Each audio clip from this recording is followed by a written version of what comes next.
All right, I'm live. We're gonna play some Mortal Kombat. Wait a minute, let me go to my phone.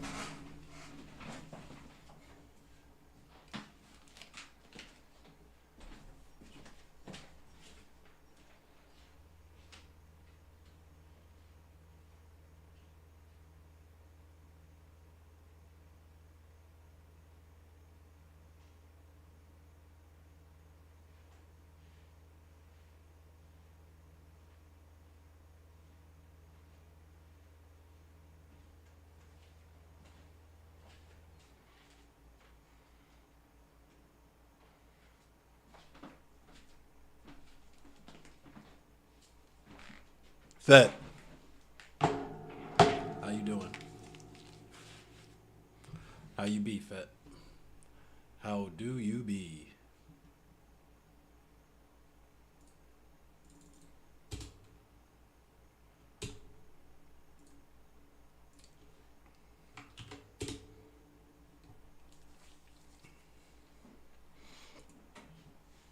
It's time for some MK. Is it an emote only chat? It shouldn't be. I don't even have emotes.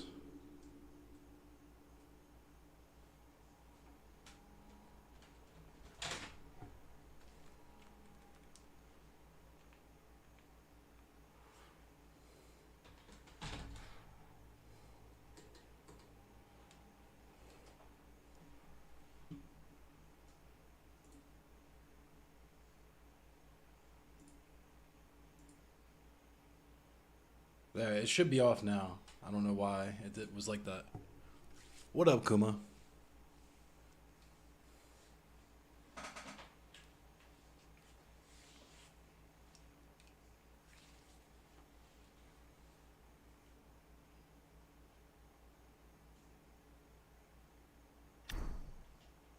Fett.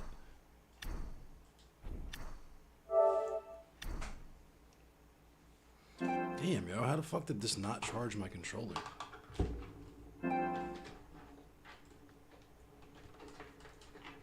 Freckle, Arun, two of the most base people I know on this platform. How y'all feeling? Hope y'all are well. Hope y'all are safe and comfy.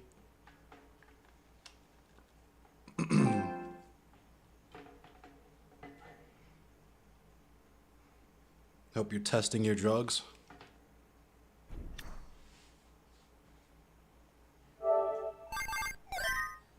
Oh, I gotta turn the fucking sound down on this thing.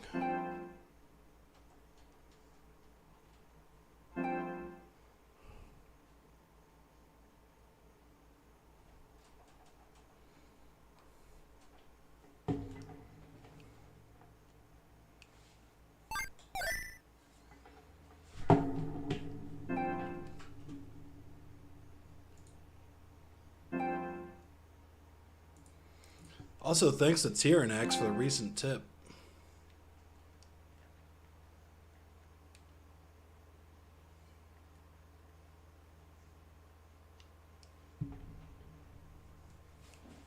What up, Mordecai's?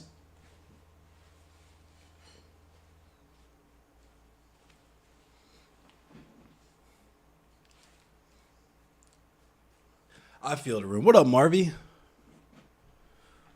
We'll go over it another time, I'm sure. I definitely want to do that, Arun. So, whenever you feel up to it, let's do that.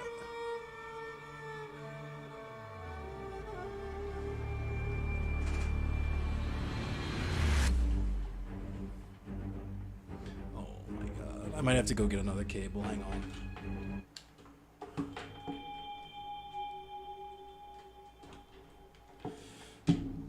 I gotta get another cable. I'll be right back.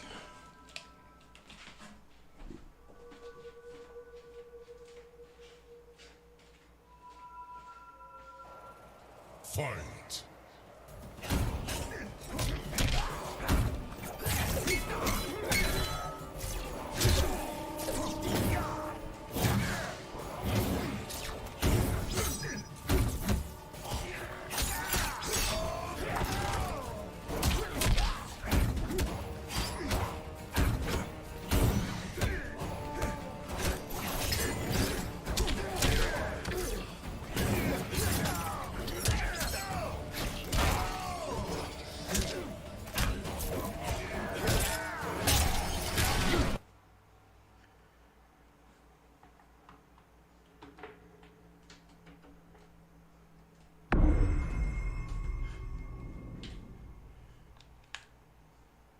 There we go. All right.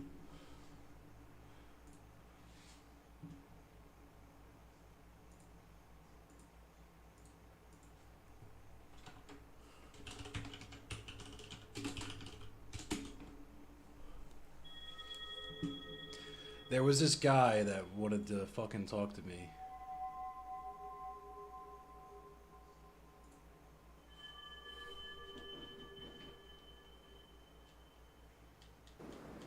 Fight!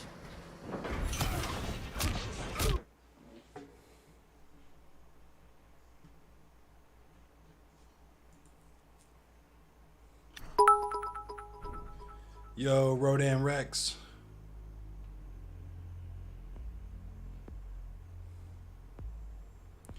Why are you banned from Keffels? I was just looking for you. But also, why are you banned from Keffels?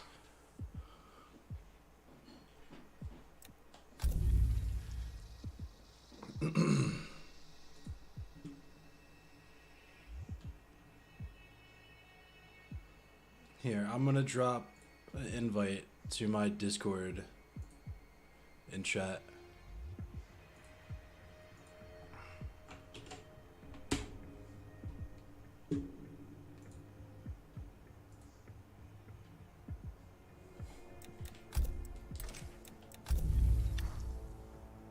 Think you got caught in the mass bans? Word.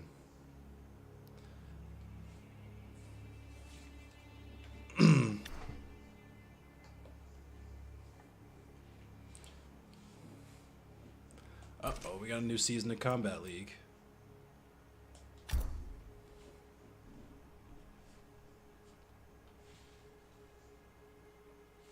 Yeah, or no, you can join waiting and I'll drag you in. Or you can join Channel Room, whichever.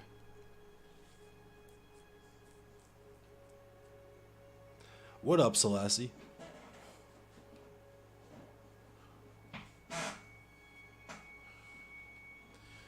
We black. Hey, you want to know how black the stream is? You know how black the stream is?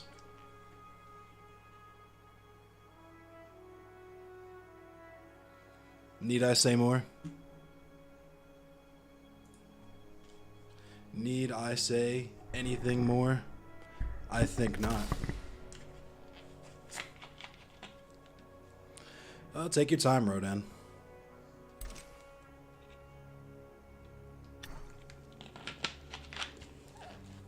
I'm a sucker for the champagne. The champagne cola is just, I don't know, something about it, especially on a hot day, especially out of a bottle, not like a glass bottle, not a plastic bottle. Sheesh, different. Way different. Shout out to DC Metal Chris as well, which reminds me, there's some stuff, some anti-police shit I definitely wanted to cover.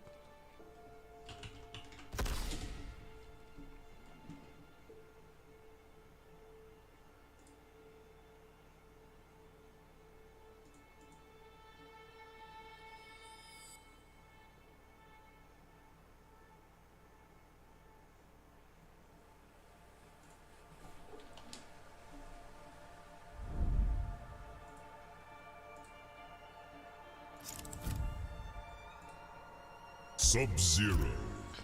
Uh-oh. Jax. Special Forces Desert Command. Jamaican cola out of glass bottle? Yeah, it's different. It's really different.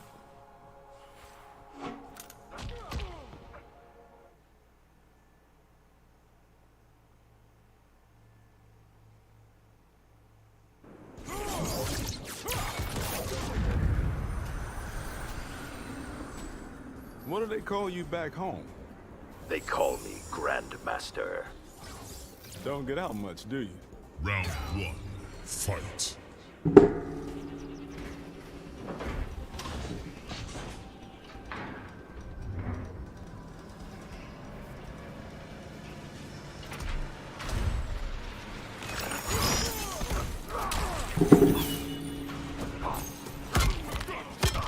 No, sir. Need a medic. Wither King.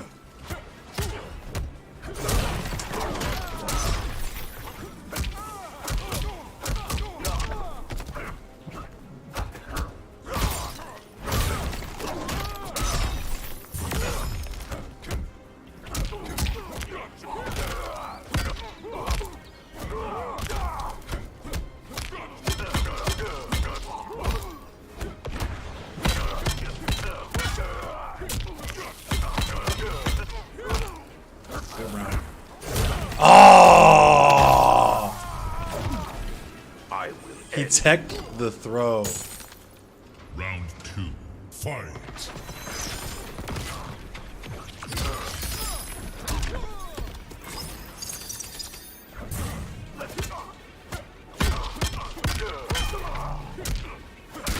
What?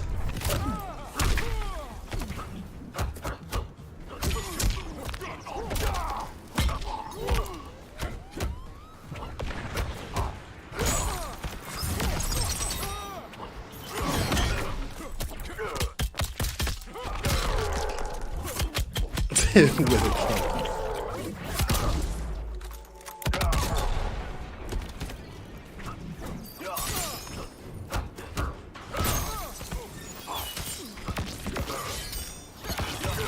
Finish him.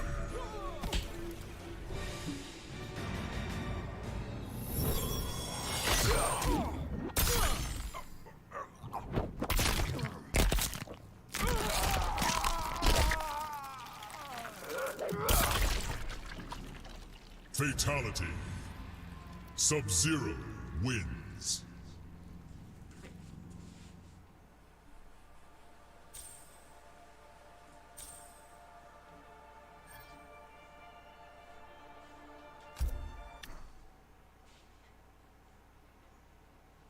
Yeah, that fatality is a wild one.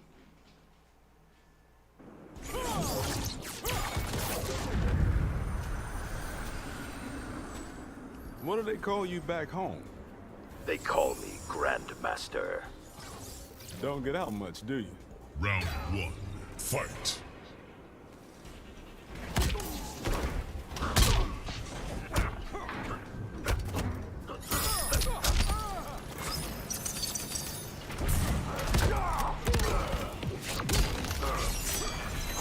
Fuck.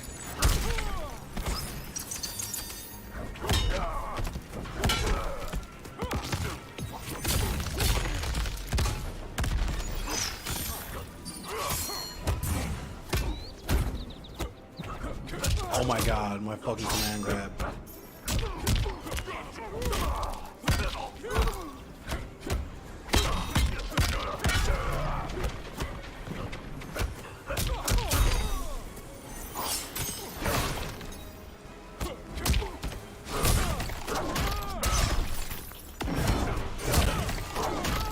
was stupid.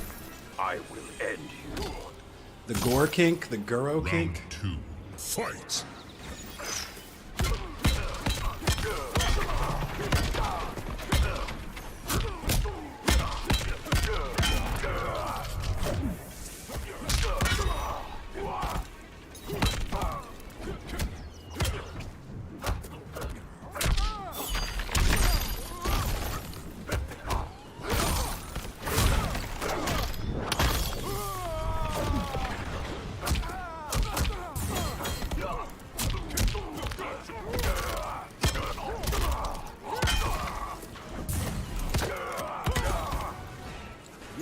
skills gone else.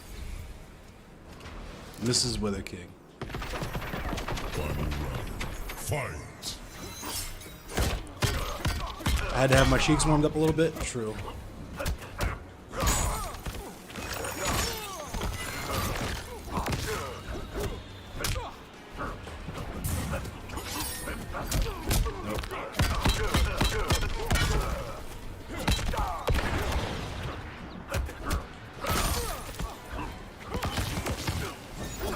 Fuck. That should have been my airwaves.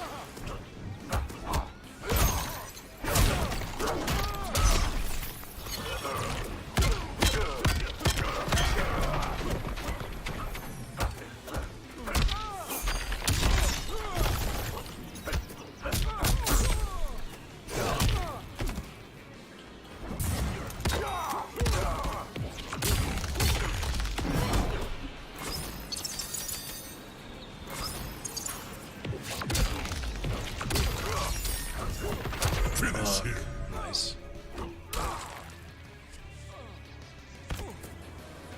I should have won that. Sub-Zero. First game, though.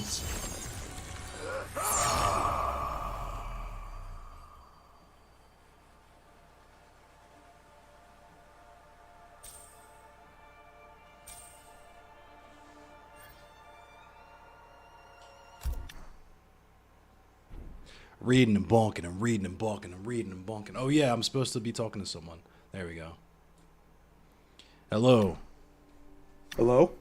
How goes? It's going decently, at least for now. Not like saying this conversation is gonna go sideways or anything like Oh, that. yeah, Just yeah, like yeah. Just for a general vibe, I feel it. yeah.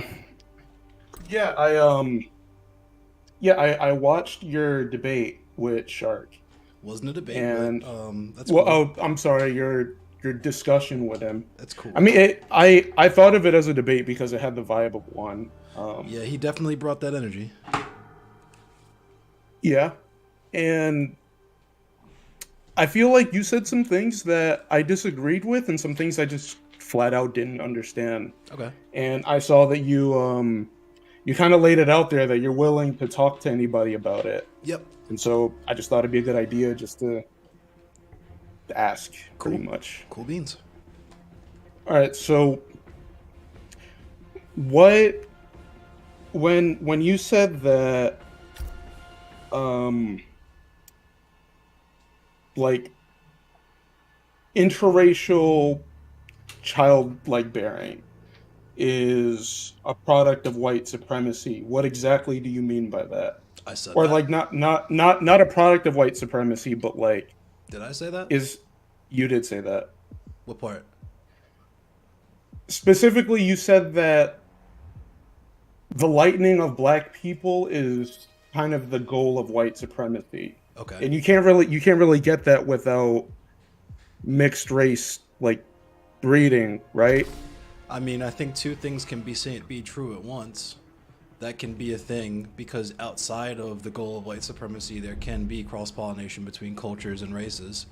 But at the same time, it was a goal of white supremacists to lighten up races by raping black women.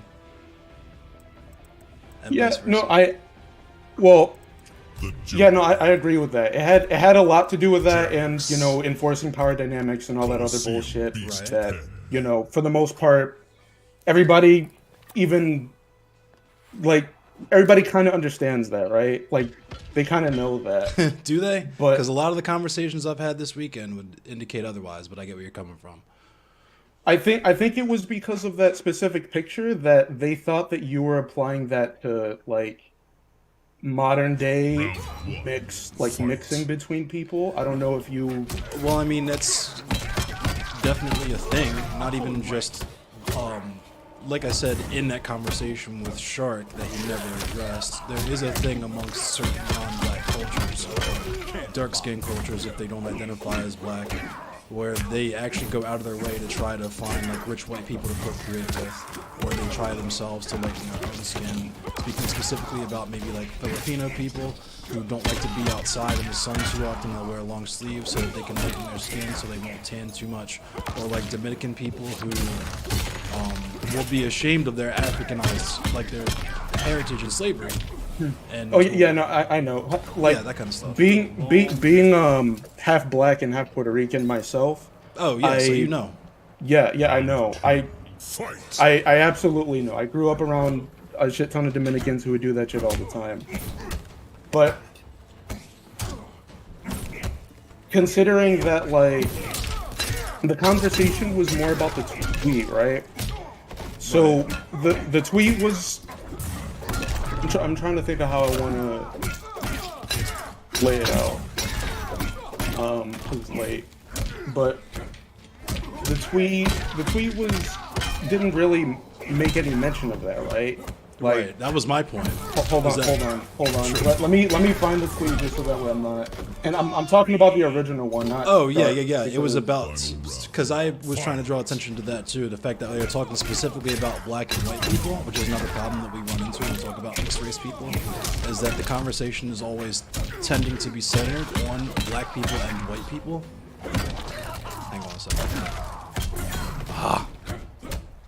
Motherfucker dropped out my combo.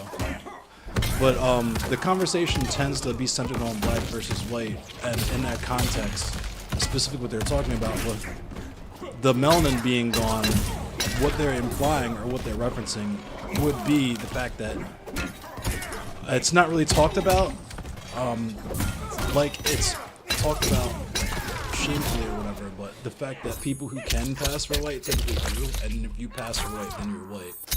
It's not to take away from people's experiences that they might have gotten from, like, black people or their black family members, but, like, a lot of, like, so I have friends who are, like, not in the sense of using this, I won't even use the slur, but, like, they have a black grandparent or something, but they're white. They move through society as a white person. They look white. They have to tell you that they're black. And that's a much different experience than someone like me or like Sharky, for example, which is what what the tweets were referring to, like them wanting to have dark-skinned people. At least that's what I read out of it, because I know a lot of people read a lot of different stuff out of that shit than I did, even though it was. Well, it just. They say in the tweet, "I never want my bloodline to end up like this." That's insane. Right. It just that seems kind of fucked up to me, if I'm being honest. I mean, me too, but the underlying sentiment makes sense to me.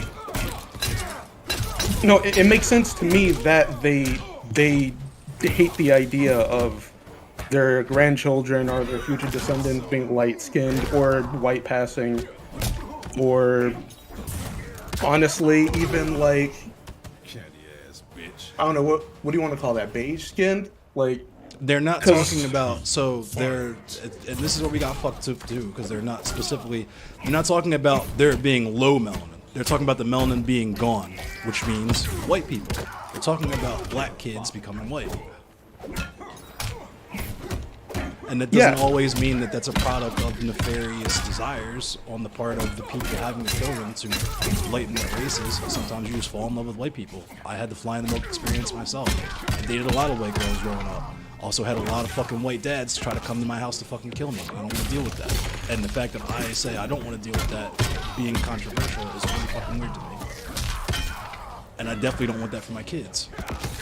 I think it's weird because you're kind of letting other people dictate who you choose to live your life with, or who you choose to create life with. And that, to me, at least, seems like not a good way to go about it.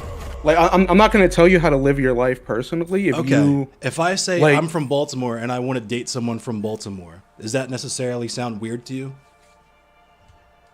no, because they're within your Okay, but if I say proximity. I want to date someone black, that's weird though, for the same exact reason. Why? No, it's not. It's not necessarily that you want to date a black person. It's that you specifically want to date them so your bloodline stays black. That's Do you know the why I weird would want part. to do that?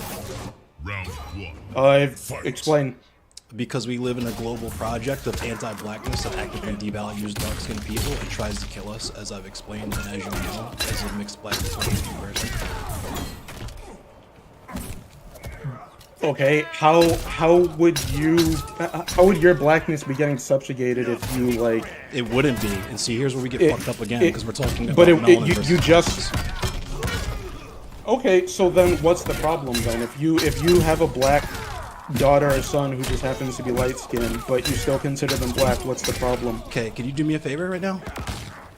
Yeah. Can you Google the word colorism and tell me what you see?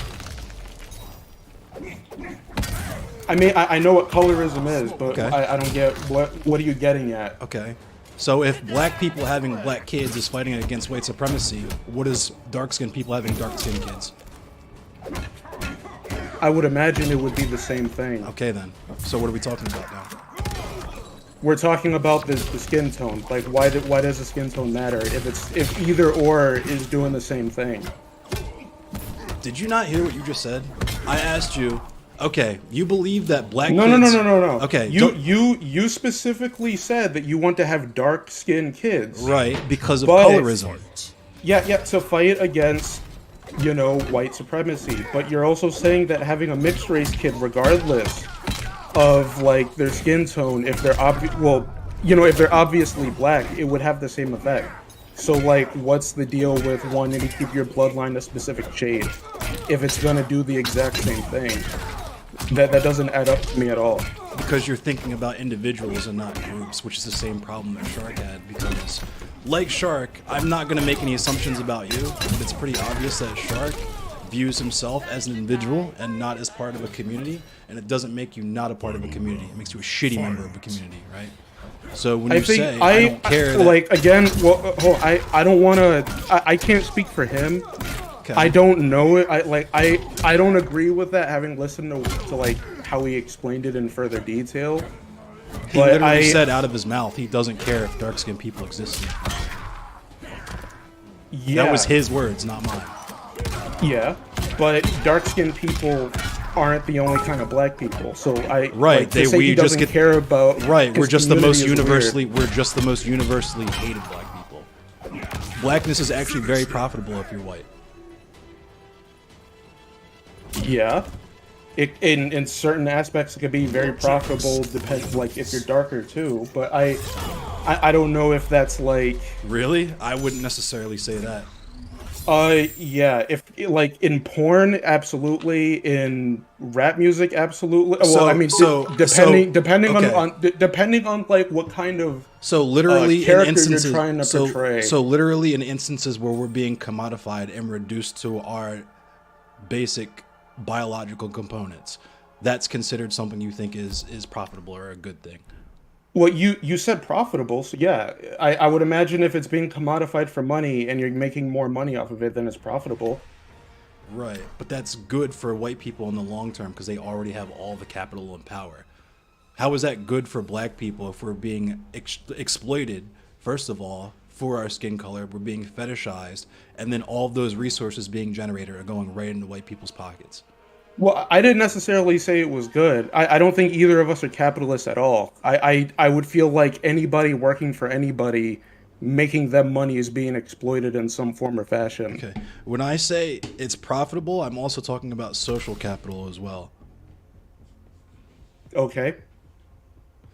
You don't get any brownie points for being a dark-skinned black person doing dark-skinned black people things. You go to jail most of the time, or you get killed.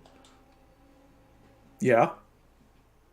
Well, I mean, what are dark-skinned black people things? Like Things what do you that mean? black-skinned dark people do?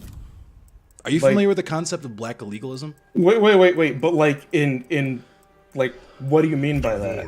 Like specifically? Exactly what it says on the label. A black person who has dark skin doing a thing. Jax. So it's just doing anything, not like a specific thing that they would do, but just anything No. while it happening. Literally anything is enough for the police to kill us or lock us the fuck up. We marched in the I know, streets all I'm just- summer 2 years ago for it. Yeah, no, I know. I was just trying to understand what you're saying there, because when you say dark, like dark skinned things, it's like I don't know what exactly that means. You know, I would imagine any action that a dark skinned person does is a dark skinned thing that they're That would doing. be correct. Or actually, no. It would just be a thing that they're doing while being dark skinned, not a dark skin thing. But that's not how it's viewed, is it? Because racialization isn't necessarily about individuals. It's about politicizing people so that you can reduce them into a group that you can marginalize and discriminate against, right? I actually just had this conversation with Katarina about how even though her experience as a Caribbean black person is completely different from mine, we get racialized the same way at the end of the day. Yeah. I would imagine. Or maybe in different ways, because I'd imagine she probably deals with a different kind of racialization because she's also a woman, and there's probably more like different expectations put on her For from sure. other people because of the fact that she's a woman, Yeah, or we're presents talking- as a woman. I don't know if she identifies that way or if they identify that way. Yeah, I'm but not we're that familiar with her. We're talking just about general blackness, though. Well, This- yeah, no, but Well, for me, I'm like, talking also specifically about dark-skinned black people, as stated previously. You know, because this is my issue, right? Yep. Is that we will literally say shit out of our mouths, like directly out of our mouths, like I don't care if dark-skinned black people exist in the future. It's inconsequential to me if dark-skinned people exist for whatever reason, and then spin right on our heels and get upset when people claim that we aren't black enough, or be mad that people are saying that we aren't black enough. And it's like, I'm not saying you aren't black enough, friend. You're saying that. Because you said you don't fucking care about blackness, and I do. Again, I don't want to. I don't have anything to say to that because I'm not sure. But Okay, you're using a lot of his same talking points. well, I mean because in like just growing up as like a mixed race person, Okay. predominantly surrounded by a lot of dark skinned black people because my mother is black Final and round. Fight. I have like 400 cousins on my mother's side, so you know they're literally everywhere. Right. I would hear this shit growing up all the time. What shit? And that we need to kind of like secure a future for like dark-skinned black people. Why? Why? Mm-hmm. Like why were they saying? Or Why would they say that? Yeah. Why would they think that was something important? I'd imagine it's because they feel insecure, if I'm being honest, in their Insecure existence, about what? of their existence. Why do you think they would feel insecure about their existence? Because when they look around, they see lighter-skinned black people more and more, and that bothers them. Why do you think it would bother them? Because they think that I honestly don't know why it would bother them that there's more light-skinned black people around. You have no clue why dark-skinned black people directly descended from slavery would be upset that they're surrounded by Well, light-skinned wait. Hold up. Light-skinned black people are also descendants of slavery too. Okay. Do you understand the consequences of being light-skinned versus being dark-skinned, being a descendant from slavery? A little bit different? Yeah, it is different. Okay. In modern times, yes. It's been but, different like, at all times, friend. No, I know it's been different at all times. It's different now than it was different back then. It's not like the same different. How so? Because we're not slaves in the same way that we were back then. There's different things going on here. Like what? Well, for instance, I personally had to deal with a shit ton of colorism from my cousins growing up because I was lighter skinned than they were. Can you do me a favor? Can you look at the definition of colorism for me? I know what the definition of colorism No, you don't. is. No, you don't. 'Cause Yes, you I just used do. it incorrectly. How did I use it incorrectly? You dark skinned? That's exactly. Am I dark? Kinda like. But you're I saying don't that you know. experienced I don't- colorism I'm- because you were not dark enough, correct? Oh, absolutely. Yeah. Okay, that is not the correct I got- usage I of that got- word. I got That is not the treated correct very usage. differently That is not the because correct I was usage. Okay, in that's the- not colorism. That's not colorism. That is colorism. It is not Okay. colorism. Look up the definition of colorism. I'm about to hang up on you, just so you know. Okay. What's the definition of colorism?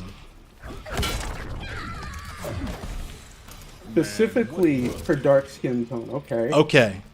Then what's it? Then what's the other word for it? Then when I'm getting shit on by my family members because I'm lighter skinned than they are. It's called you being in your fucking fifis. Is what that's called. Mind your business. Mind my business. They're my family. I live with them, right? Okay. Like I see them constantly. I don't like mind my business. I kind of have to deal with it, don't I not? Do I just sit there and deal with it? And that's just how I live my life with the people I'm supposed to be bonded with by blood? So here's Or the no? thing for me, right? You know who Angela Davis is? Yes, I know who Angela Davis is. Okay. Do you know how often she talked about how her people around her made her not feel black enough?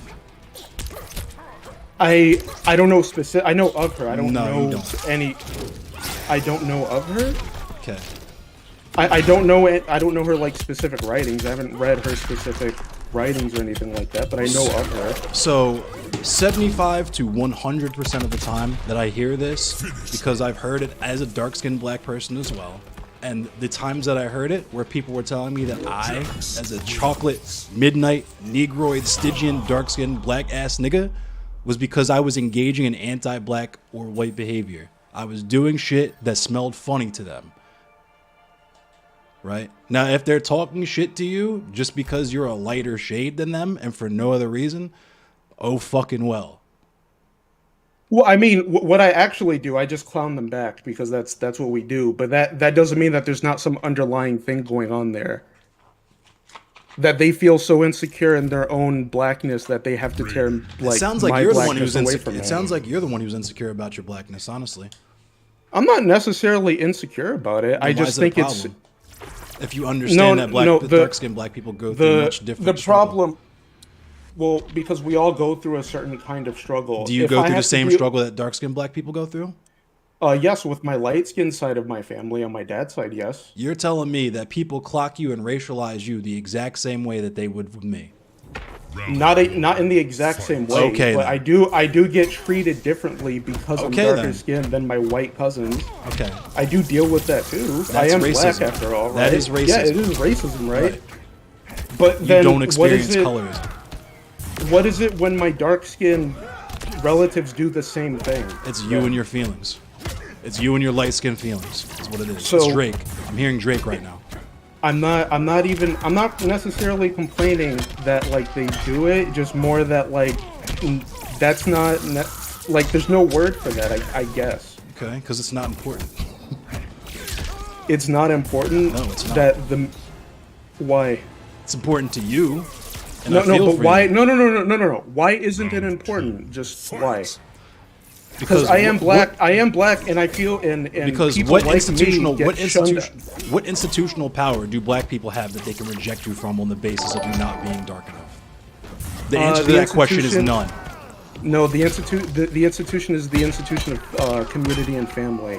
You're telling me your entire community makes fun of you because you're light skinned and denies you from I'm not. cookouts and stuff like that. I didn't. No. I did not say that. Okay then. What So then I'm- what are we talking about? You're in your feelings because they told you you're light skinned. That's what I'm we're not. talking I'm not in my feelings. You keep saying that. It's more. It's more that it's a problem overall because if we're all supposed to be black and we're all supposed to We be are. working towards the same goal, We are. then why is this a thing? Why? Ask your white family members. No, I'm asking like why is it okay for my black family members to do the same thing that my white family members are doing? They to are me? not doing the same thing your white. I'm hanging up. They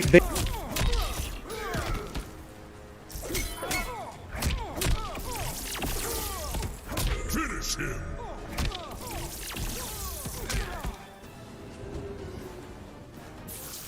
Raiden wins. Oh, that.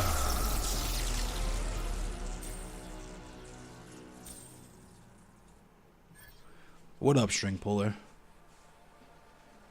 I'm not, fam. You're talking about how. What up, Talorx, by the way? Why are the black people doing the same thing the white people are doing? Okay, dude. Hey, how you doing, man? What's Sorry, I up, was on bro? mute. You good? Let me actually mute the stream. Oh God, I'm dropping keyboards and stuff. It's all good.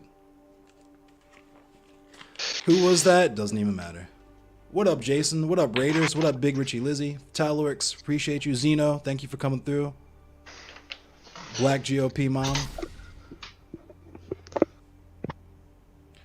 Fur Biscuit, what's up? I'm not. Yeah, I'm not entertaining that. I'm not entertaining that shit. You're literally comparing your black family members joning on you because you're light skinned to systemic racism and white supremacy. Fuck out of here. I'm not doing that. Go fucking complain to your white or black or whatever mother. Don't fucking talk to me about that dumb shit. Oh goodness. Oh, What up, Elf from Discord?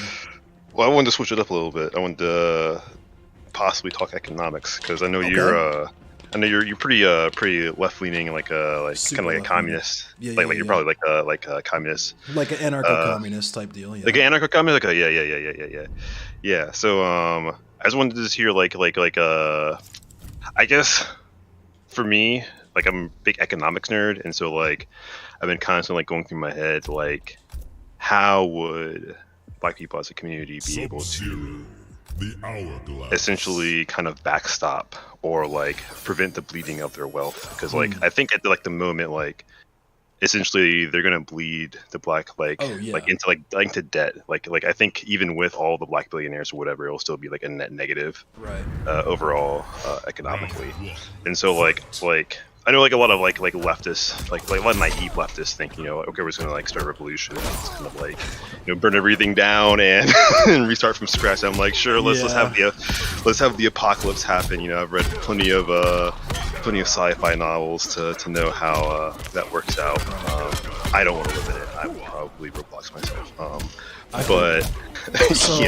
I feel like that's where a lot of people get fucked up, especially people on the left or like newer lefties. Is that I would say the same thing, is that the system we have now and the system of capitalism itself is not conducive to do anything other than what it's doing right now. Exactly. But for me, the revolution isn't, we burn everything down and then, it's Terminator 2 Judgment Day. For me, it's kind of what we were doing in the 60s and to a certain extent the early 70s, and kind of what we're also doing today, what we got back into doing with in 2020, which is where we do mutual aid and we build dual power, right? So say for example, we have an organization here in Baltimore called the Baltimore Abortion Fund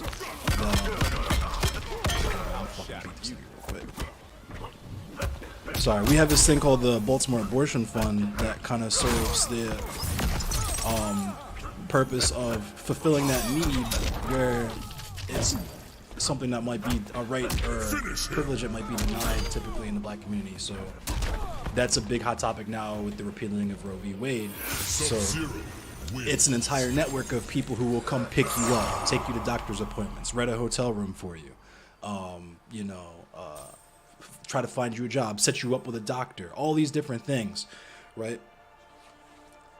Just like the prime example is the breakfast program for the Panthers, right? They gave the kids free food, free breakfast, and that was so successful and was such a threat to the state and the status quo that they had to co-opt it. So isn't that like where I think the free lunches for schools came from? Oh yeah, the Black Panthers were the ones who really did that. So I remember that back in the it's like early 60s, right? So something like that. Yeah. It was like the mid 60s. Here in Baltimore, I want to say it was 1964. Could be wrong, but that's what revolution means to me. Is so all that revolution really means is just shout out to my homie the Paradigm Shift, because he talks about shifting paradigms, but us living outside of the status quo, and that doesn't necessarily need to happen with Molotovs and guns. Now, because the state really fucking hates to lose power, they're going to react a specific way, and we're going to have to. That's where the self-defense conversation comes in. But in terms of how we, because here's the other thing, and this is why liberals measure equality and like equity and all that good stuff in terms of like income instead of like wealth. Because if I have a desk job where I make $100,000 a year, but a white man owns an apartment complex where he collects $100,000 a year worth of rent, those are two different forms of income. they're two different forms of wealth altogether as well. Right. But Yeah. so yeah, I don't know what explains to you. But yeah. So, so the reason why they do that is because they're literally just paying us to not give a fuck about the nature of our own oppression. Yeah. They actually there's a really good show called Justified that Hell yeah. was about I just got into that show because I'm a low key like kind of a similar fan. Okay, that one I don't want to spoil anything, but there is a point in the show where they show like that from like a white perspective, where it's like the dude who's like a redneck. He's like, well, the reason like the power white people are like the reason why we let you run drugs and do all this stuff in our town or whatever is just to keep you like the lower class people to shut up and whatnot. Right. And definitely that's the And thing this that like would the be- phenomenon of the pick Negro happens as well, because I like I'm not the biggest fan of Tyler Perry, but I feel like he's kind of Yeah. like exists. Him and Oprah kind of exist in kind of this weird. Definitely. And I Weird would like also- symbiosis where they try to keep us pacified. You know? For sure, that, and I also like to throw out, this would be an excellent segue, because I'm sure there's going to be people that say I hate white people, even though I talk all the fucking time about how I grew up around nothing but white people. But my birthday is on the anniversary of the Battle of Blair Mountain, right? This is something that, just like you were saying with Justified, it fucks white people too, right? Yes. Part of the whole reason we have such serious segregation and shit now is because we tried to all link, right, with fucking Eugene Debs and shit back in the day, where we had labor unions, co-ops, all that shit, the black and red, and with the poor whites. And that's what made us such a threat back in the day.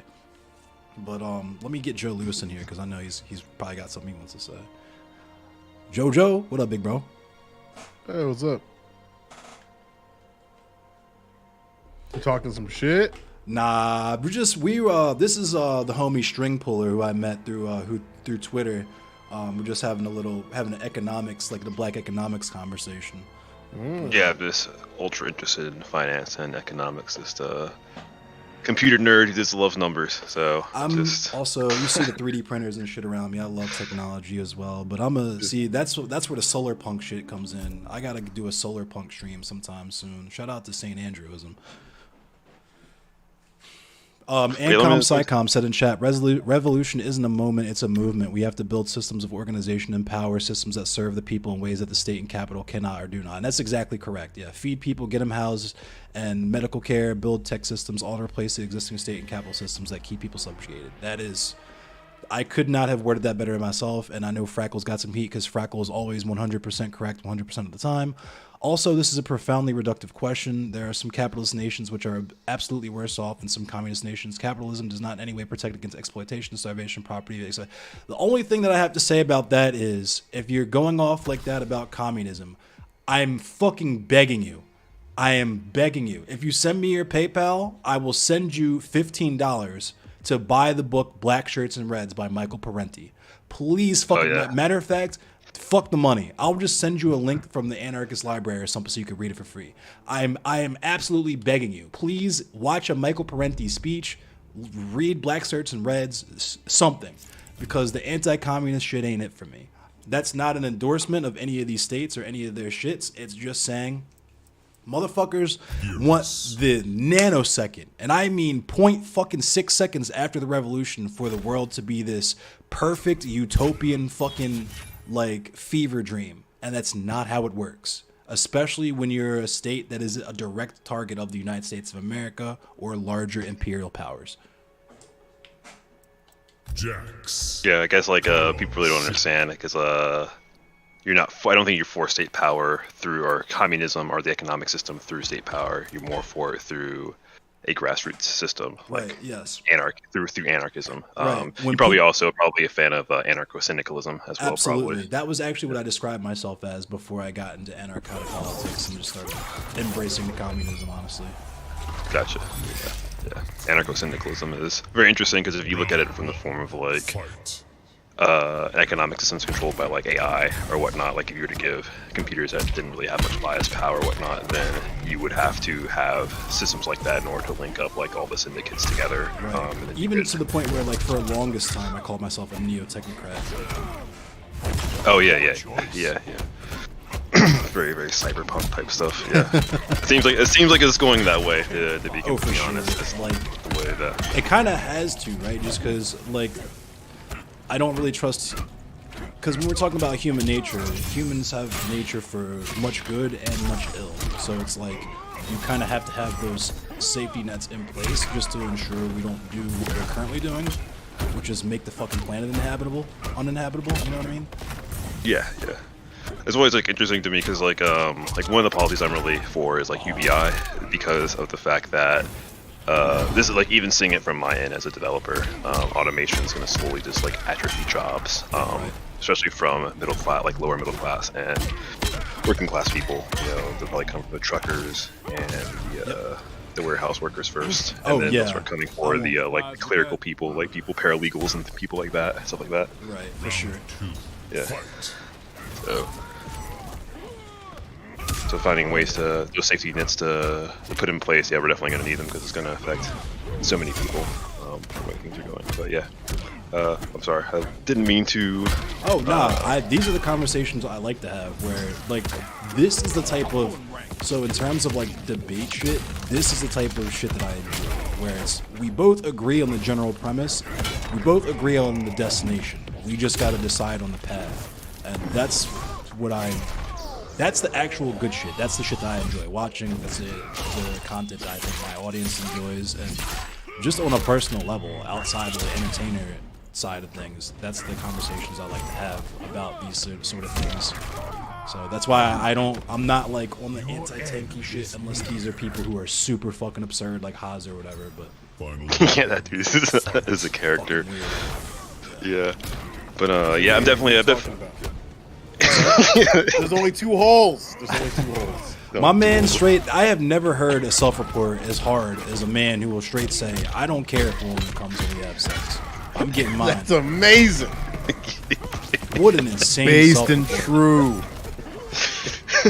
Sorry, I've been watching a little bit too much of Andrew Tate, all right? I'm trying to get as much content as I can before the Nah, rest- that's anti-black. We watch Sneeko in this house.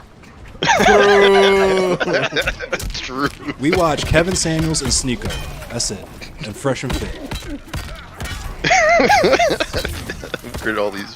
Where all of this come from? Like, I don't even like know where half these I guess like manosphere types of contents came from because I don't know. I'm I too just old. I honestly I'm don't too even old know who for it, yeah. I don't even know who Sneeko is. I just saw the name in that same conversation. and Well, now I'm dropping. Tate made a conscious effort from like a bunch of different schemes to push his content through the algorithm. Where Kevin Samuels did the more direct way. Hold on, wait a minute, stop. Eli, you had a conversation with Sansol? He actually spoke to you? What up, Lefty Al? That's mad funny. What does Sticky Beard say to you?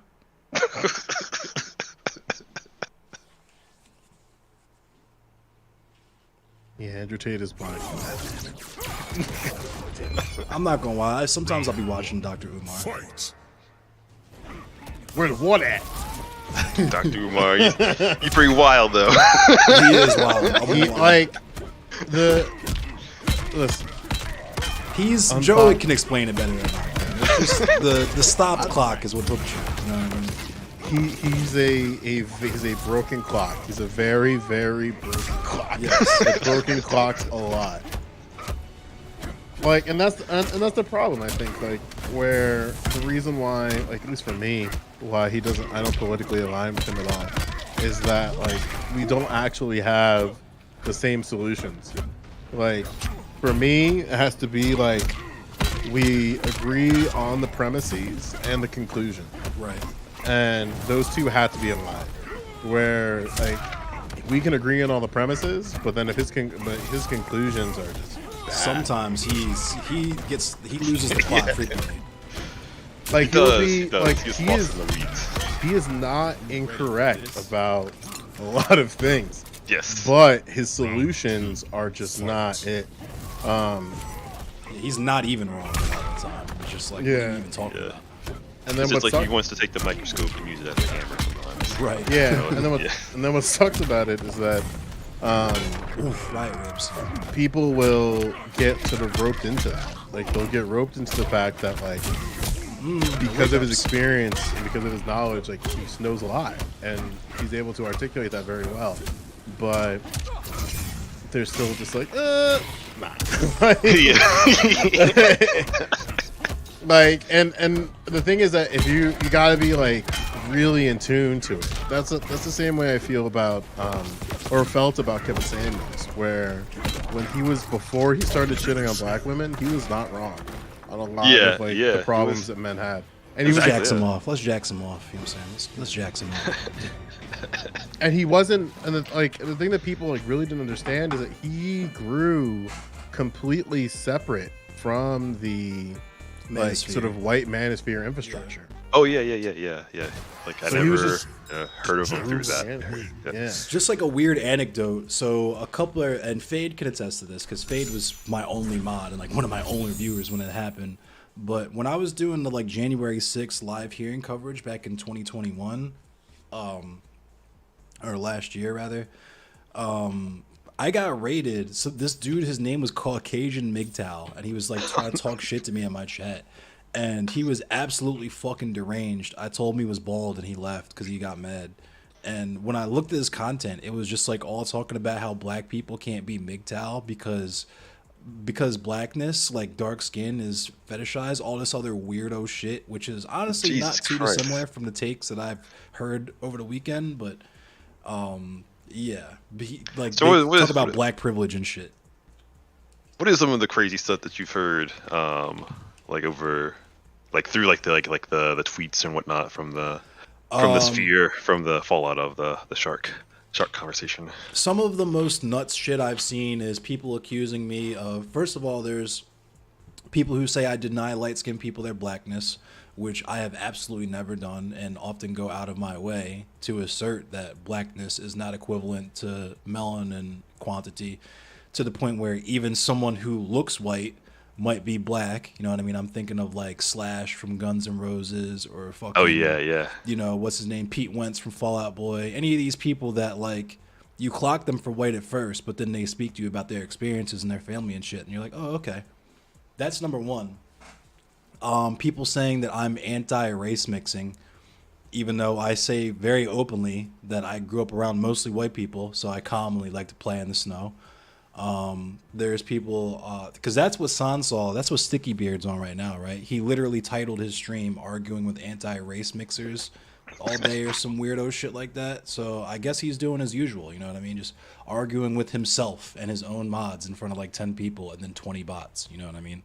So It sounds kind of weird though, because it's just like, it seems like the same argument people want to make to like if you were to have like an all black dorm at like Harvard or something, and then Right. they want to like And forcefully integrate it or something. and It just that's- seems like that kind of weirdness. I'm like, that's kind of what Republicans would want to do to us, isn't it? And that was what I led off the stream before I even invited Shark into the call to talk about it. I said that we are the only class of people that are not allowed to have our own shit. It's always a problem, right? If there's Yes. like there can be Chinatown, you know what I mean? There can be whatever. But whenever black people congregate, it's got to be the hood or it's got to be just regular middle class area. You know what I mean? We can never have anything that's ours, and it's not even to say we want to exclude people. Just something that is ours, and people recognize that they're guests in our house.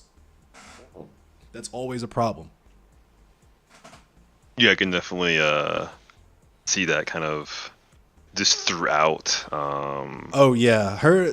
God, I'm reading in chat really quick. Fucking Demon Mama's YouTube chat. So her website chat was cool. That's where I was. I completely tuned that YouTube chat out because the YouTube is where the debate perverts love to circle jerk at, and Yeah. they'll do the type of shit like this prime example in the aftermath of the Dylan Burns shit for like a month straight. It didn't matter what the fuck I was speaking of which, I'm going to pull this up now because I had some anti-police shit to talk about. The title of the stream could literally be like another black man murdered by police, and then I'll open it up in the morning. I'll wake up in the morning to see YouTube notifications of people spamming fucking snake emojis, Dylan Burns owns you, boy, in my fucking comments. And it's like, YouTube is where there is absolutely no grass on YouTube. The grass on YouTube is, I don't know if y'all old enough to remember Ion Flux, about how they turn the fucking blades of grass into little swords and shit. You couldn't touch the grass. That's what grass is to those people. The only grass they touch comes out of a fucking Mylar bag with the word cookies or runts on the front of it. That's the only grass those people touch. Well, I mean, like, the internet does psychologically like warp your brain because, like we've been talking about it from like an ethics standpoint, where it's almost like it's like crack. It's just it's just not like a or pharmacological thing. It's like the technology itself. This is like rewiring your brain through psychological means, like the notifications, right? This constant dopamine. It's basically like putting like coins into a slot machine. Yep. And you're just like waiting for. You just fire off some unhinged shit, and then once you see that the person responded to it, it gives you a nice little dopamine hit. Like, ooh, they paid attention to me. Exactly, and like I think it can literally warp your mind into a way where, like, if you haven't had like good development, or you're not really like a sound person. So, like, for lack of a better phrase, like, you'll just like lose your, like, the algorithm will like reprogram your brain. Oh, it'll like absolutely. make you think like a certain way, especially if you're very young. Like, it'll just teach you how to think. Yeah, the pipeline. Sure, man. It's like I'm not gonna be a coomer. I'm not gonna be a coomer tonight. Okay. I'm glad you're finally reining that in. I'm not trying to say anything to get me in trouble. I'm not reining it in. I'm just. I tried my hardest. I try so hard not to be horny on this platform. You don't even understand. I try not to be horny. No, because like I introduced my girlfriend to Instagram. Oof. And like, and she be sending me some wild shit. I can't. And she because she'll be like, why don't you like buy this for me? And then she'll just send me some wild image, and I'm like, I'm just gonna bookmark this for later. I had to make I was gonna say, I had to make a Finsta. Because I'm like, Jax. Yeah, because I want to see like 3D printer filament and like cool fun things to print and engineering stuff and all that stuff. I want to see that. And it gets very distracting, you know what I'm saying? You just got a woman with a fat sack of titties on the screen, and like the thing, and all they had to, and that's just what the algorithm says you want to take. Right. It's like every refresh is just another diary. There's nothing. There's absolutely nothing horny about my main. And in the story section, I'll still see the little like transformation, like when your face looks innocent. Like, you know what I mean? You know exactly. What Yeah. That's because, like, even if you don't like things that like are like, you know, Coomer based or whatnot, like if you just like stay on it, like the website detects like how long you've been looking at it, and it's like they actually do like this. This is what they really like. They might be lying to us. So it tries to find like a bias like against that in order to like figure out what you actually like. And then what sucks about it too is that like the one thing that I learned is that like let's say you like you're deep in the Coom zone, and then like you leave the browser open, and it's just like the videos repeat.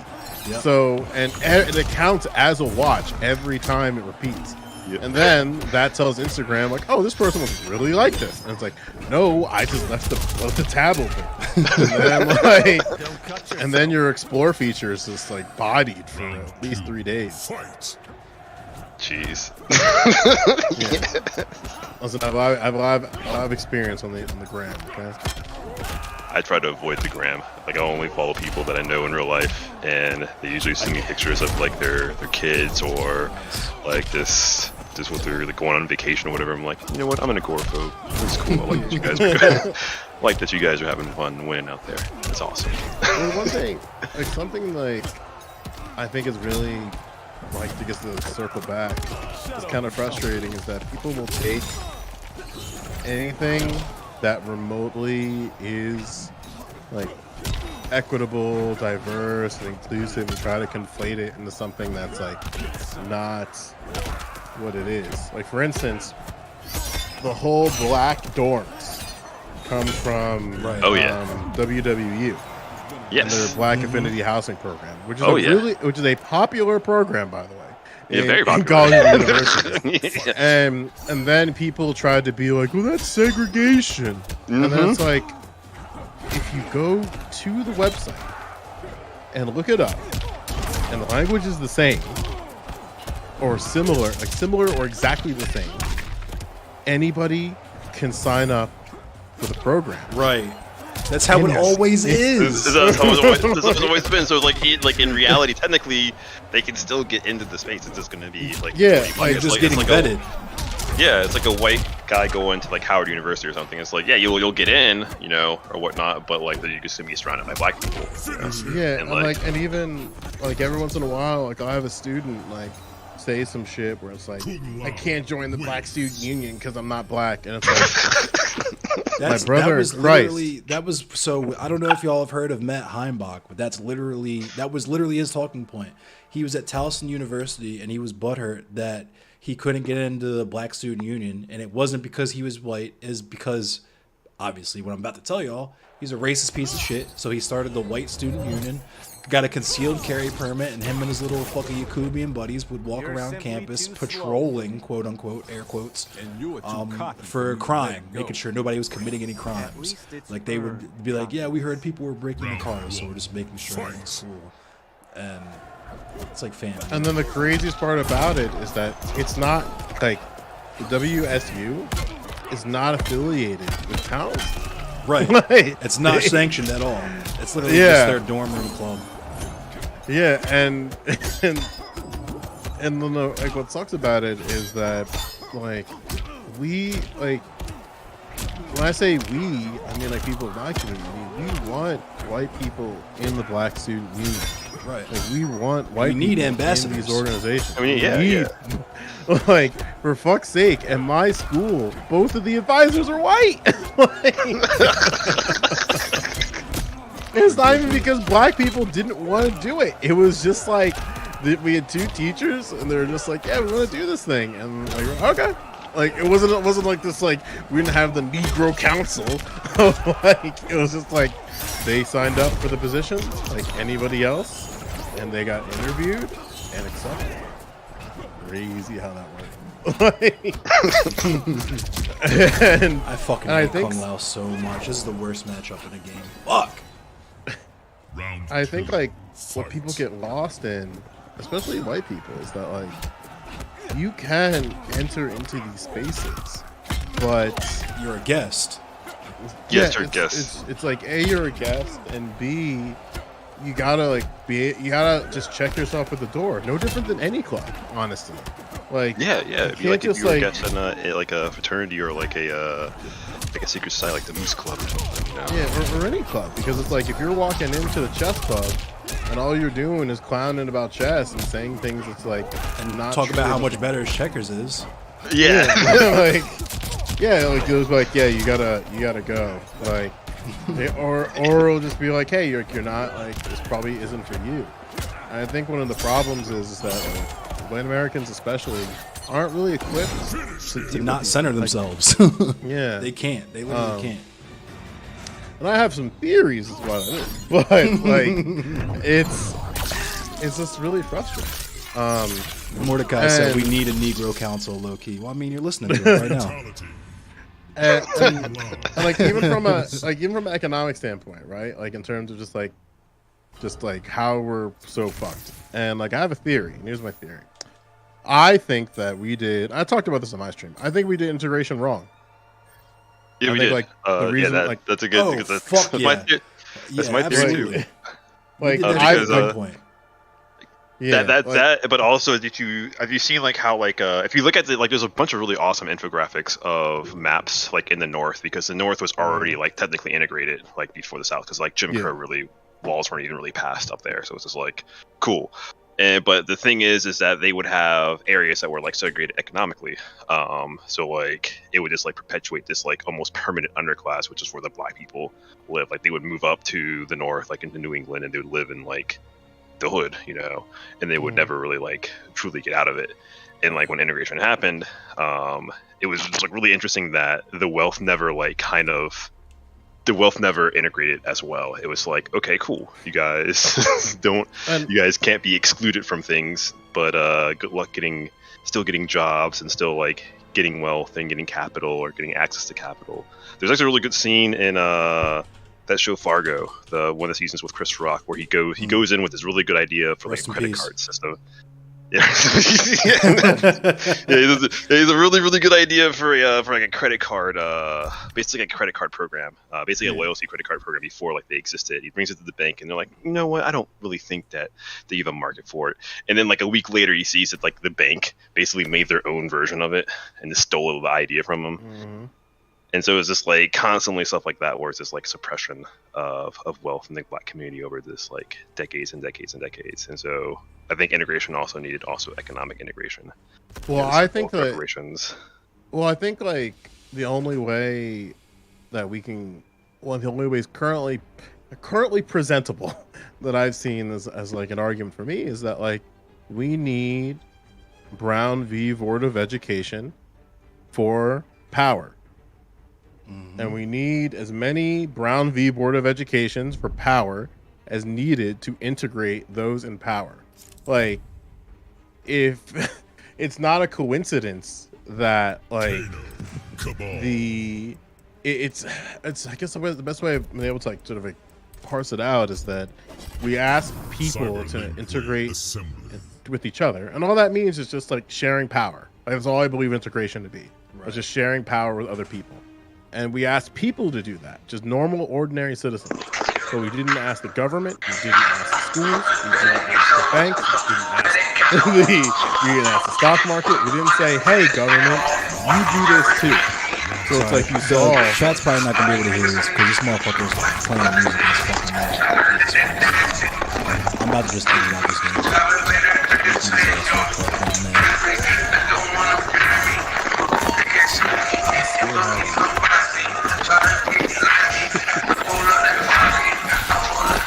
I don't know why people do this.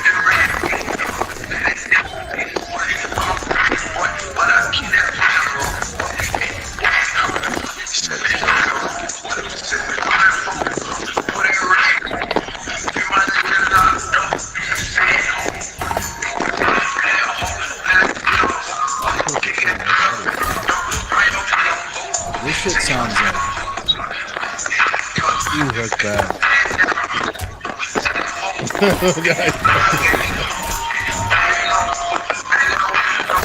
Miami with the bloat.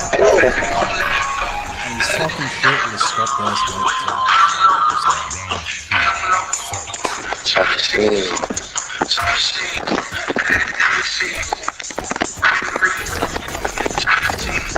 Is there a way to put that down and set it? Or is that just like... Yeah, after this match, I'm doing it.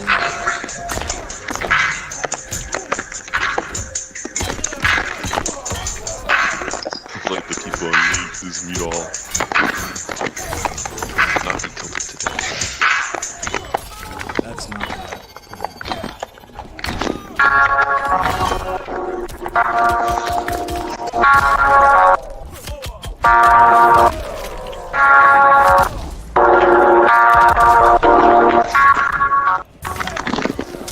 Good round, bud.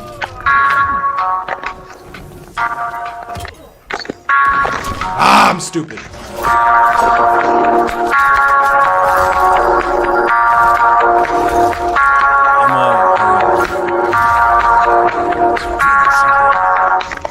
He's loud as shit. And he's teabagging. Okay, buddy. Hold on, let me start sweating.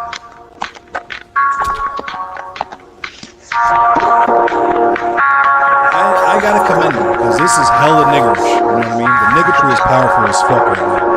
This is some of the most ignorant shit I've ever seen. I love when black people do this to other black people, to like other people. This is black on black violence right now.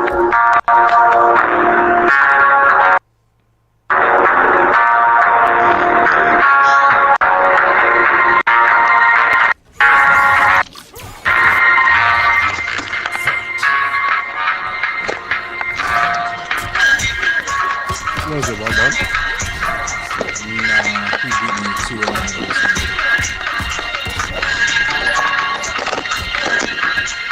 You got a 1 done. Yo, Ali, thanks for the raid.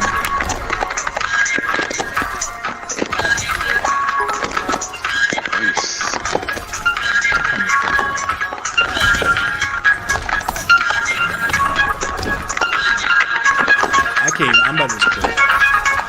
I'm gonna take the L. Just take the L.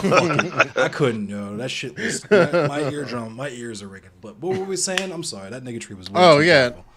Talking No, about integrating power. Yeah, so like the thing that I think is like what people got wrong is that like we needed to integrate the power. We didn't need to integrate the people. And that sounds like really uncomfortable for a lot of folks.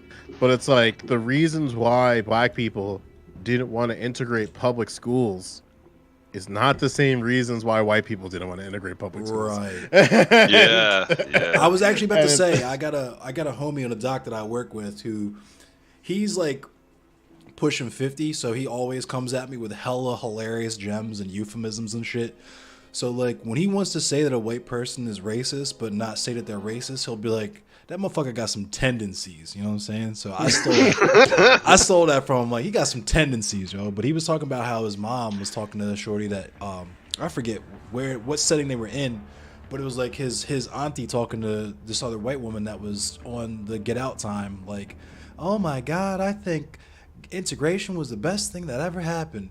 And his auntie was like, nigga, we ain't want to go to your funky ass schools. Like, we wanted our schools to be actually good. And that's kind of my thing there. Well, and like, that's like the thing. Like, yeah. like people who, and again, like there's so much evidence to support this claim that like if you like all black people wanted were good schools. Like we didn't like that's all black people wanted at the time. Yeah, my grandmother's mother was a school teacher. Yeah, and then the narrative got switched that like, oh, you know, like the real reason is because like racism is bad. I mean, it's like not like we wanted good schools, and instead of giving us good schools, you did the easiest possible thing. Like, I think it was, and you took a Supreme Court decision to do so. If I could throw my tinfoil hat on, I think that was part of indoctrinating us into the cultural hegemony of, you know what I mean, where. Well, it's like it's just a bunch of law. It's like it's a bunch of practices. Yeah, they could pump that American exceptionalism bullshit into the heads of black kids, make them forget their history and all that shit.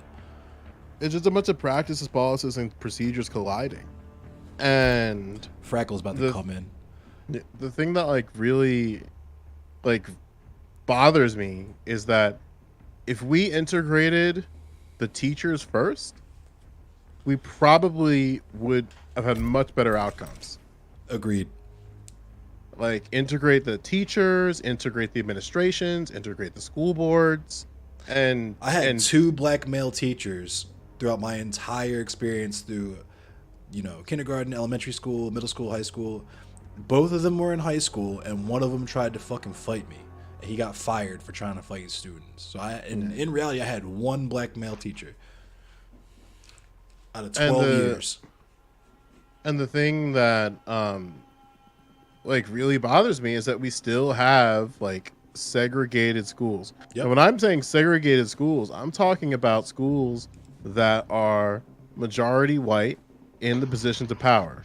So they'll have like all white principal staff, all white administration, all white school board. For me, it's as easy as Baltimore County it's Baltimore County schools versus Baltimore City schools, right? Yeah. But isn't a lot of that from the here it's specifically socioeconomic?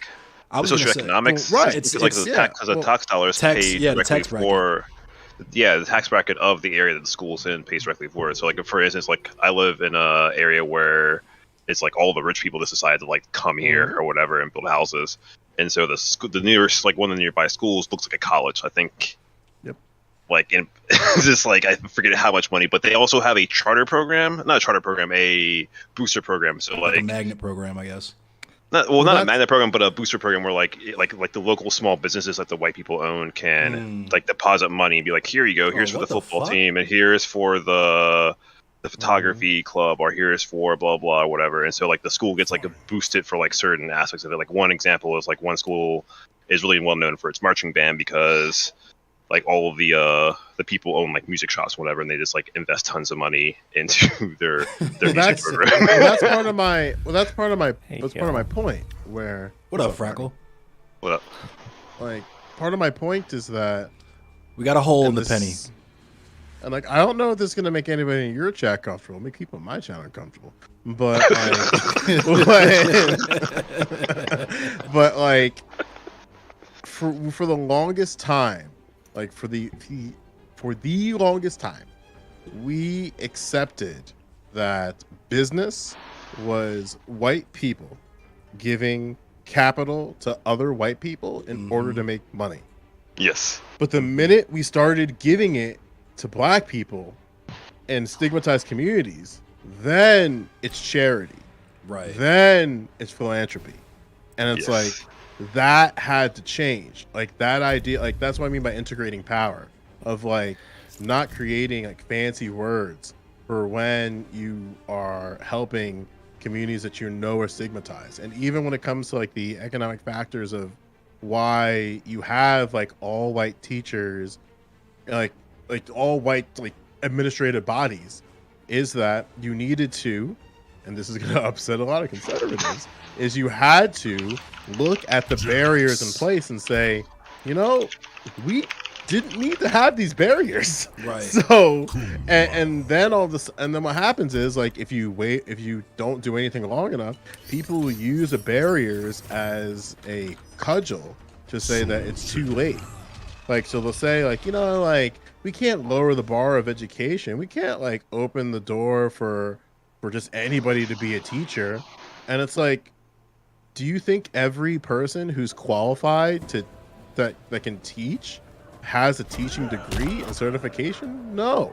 Like that's why STEM teachers are hard to hire, because they don't have certs. Like, and if you go to, hey, I know you worked at Google for your entire career, and maybe you even made some of the very things that are on my phone right now, but you need a teacher certification in order to teach here at my school. And it's like, you know what schools do? Like in white schools, the practice is we will make that work for you. Like my saxophone teacher in college, he played for Buddy Rich. He was drafted to the New York Jets, got a career-ending injury, and then played saxophone until he got hired by Buddy Rich. And then when he went to teach at the university that I went to, he didn't even finish college. So you know what they did? They gave him an honorary degree so he could be on the faculty. And then like I asked him like how'd that work, and then he was just like, he literally said to me like, yeah, it's just, this is what white people do when they want teachers. And it's like, damn. and like, it's just what you do. Like you figure it out. Yeah, please do, Wolf. Shout out to Wolf doing the shit that I actually need to do. Hell yeah. How do I let you add that? Do whatever you do. You have a permission to do whatever. I trust you. You cool as fuck. Indian people are just black people with straighter hair. Can I break into the discussion slightly? Hell yeah, okay. Frank. Hit us with some ASMR. So, I need to reread it, I really do, but there's a, The Fire Next Time by James Baldwin. Ooh, he goes very much into the, his issues with the integrationist perspective, which I think are extremely relevant still today. His critiques of them, as well as his critiques of like separatism. What he articulates is that integration is founded on a false premise, because it's asking for like minority communities, you know, especially black communities, to integrate themselves into a system that is built with their exploitation in mind. It is effectively asking them to participate in their own subjugation. And for anything real to actually appear to be fairly integrated, it actually requires rebuilding society, because what we have is a system that is built with having an underclass, a de facto underclass in mind.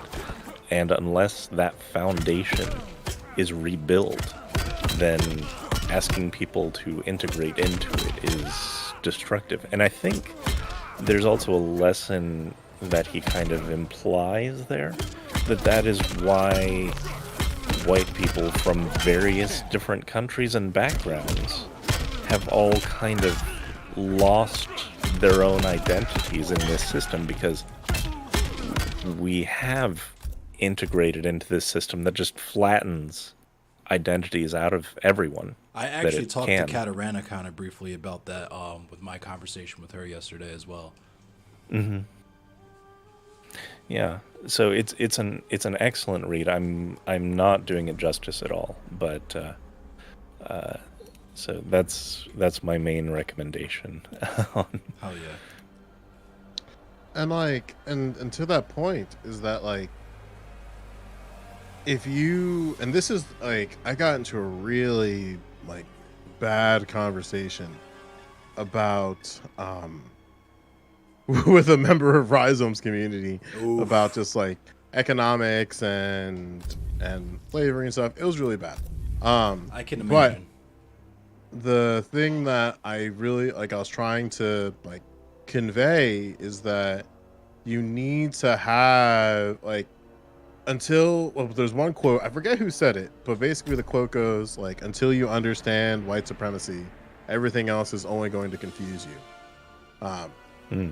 And yeah, like, because like, again, like the elaboration of that, and again, I'm not doing it justice, but like the elaboration of that is like, you have all of these systems that are interacting with white supremacy in real time, and that's how you can get like economics or economists who will say things like slavery is not a capitalist system, or right. Slavery, it has nothing to do with economics. And it's like, my brother in Christ, like, like, it was a system explicitly designed to extract black wealth to cater to white interests. It's even like a pitfall among leftists sometimes. There's actually a pamphlet I read that was called Gramsci's Black Marks, Whither the Slave. I forget what the full title of it is and the author's name, but it essentially, I had a link to it that I put in and it's in my Discord, but it basically talks about the fact that Marx's critique or his analysis kind of failed because specifically workers ain't slaves and slaves ain't workers, and you got to deal with niggas differently than you deal with any other group, specifically black people and indigenous people, when you're talking about liberation and workers' rights and all that stuff.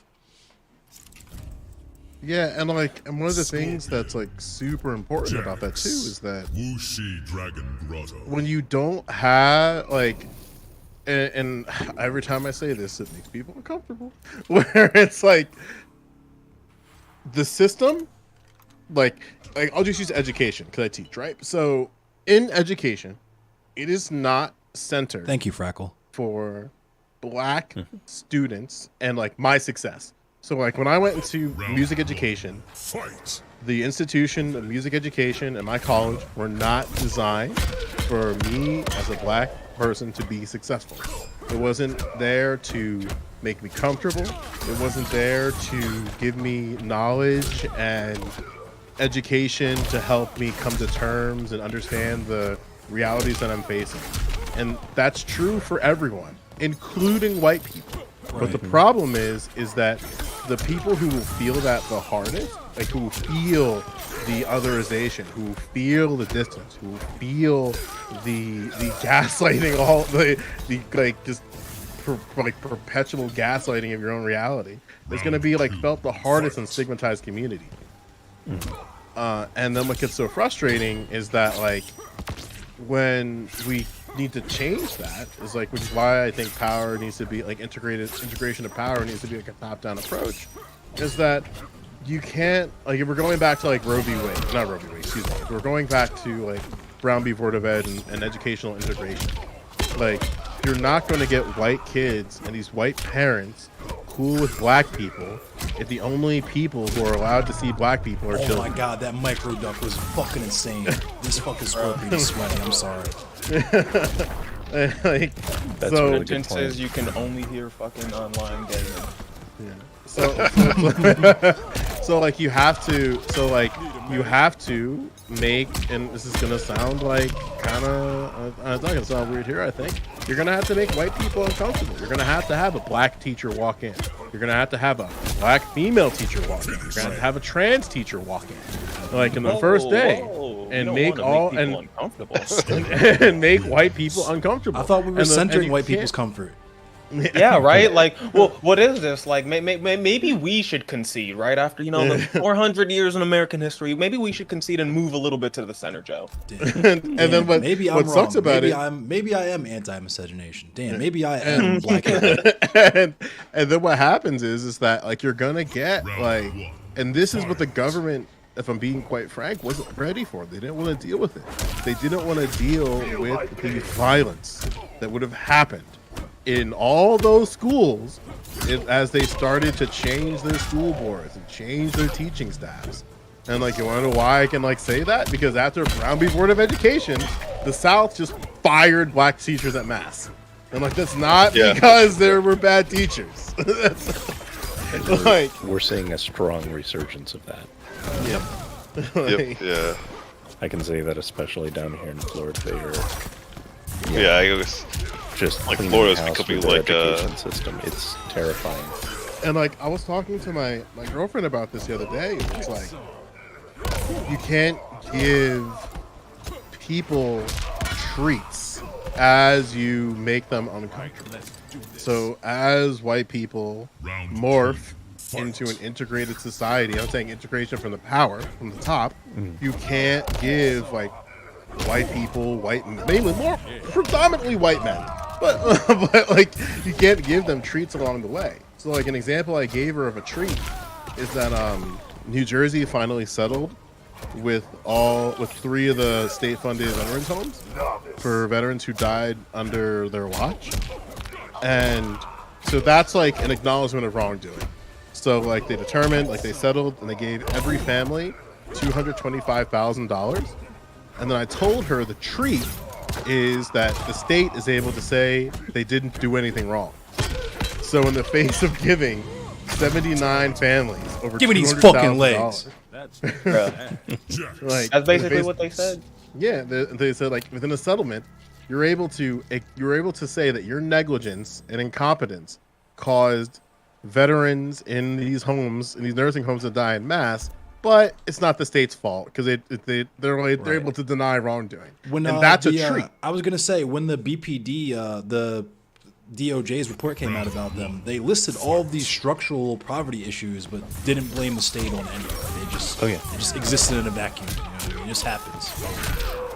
Yeah. So like, if we take it back to schools and education, because as you're integrating public schools, as you're integrating the banks, as you're integrating the federal government, you're gonna have what's gonna feel like an ordeal, because as it's changing for a lot of white folks, it's gonna feel like an ordeal. It's gonna feel like, whoa, my life is changing around me, and it's the duty of the people who are entering the position of power going, I don't care.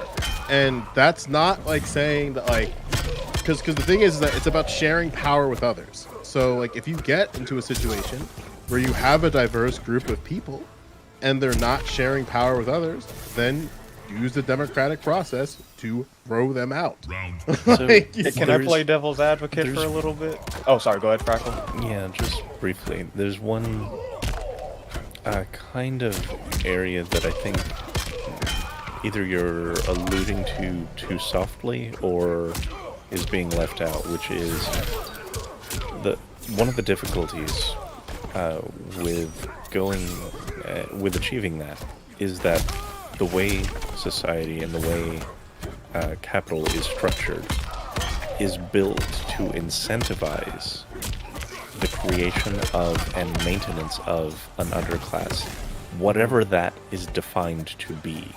Yes. And that has to be dismantled, or else it will trend towards recreating that structure if that incentive hasn't been eliminated. Yeah, and that's like, to that point, like, get that's grab loop, kind scrub. of Get grab loop, scrub. like the thing that's super important is like, as you are integrating these power structures and like people in position of power, you have to, like, to your point, like keep tabs on that as well. because like you're not the way like, power operates in its entirety, and that even means capital has to be just reimagined, rebuilt. Like it's fucked. I'm gonna hop in here for a second because go ahead. like we're addressing a lot of really good points on like how we need to integrate power to the lower classes. Let's and jack whatnot. some off. And like, oh yeah, I'm about to jack Joe off real quick, and then I'm just going. Like, I love the point of like, yo, it needs to happen from the top down because it does. Like, there's just no way it's gonna happen the other way. The question I need to ask, especially like given American history, and like I feel like here I don't need to go through the fucking spiel of how bad that's been for like people of color and shit like that. This is a safe space, yes. Yeah, how the fuck do you make them care? Like It's not that's happening my from the fucking top down. problem. Yeah, I because was like gonna if, say, if, yeah. if we're talking about some like integration, I love it. I love the idea of peaceful integration, but the problem always seems to be, oh, now you have to make these people fucking care about your issues and not just erase it.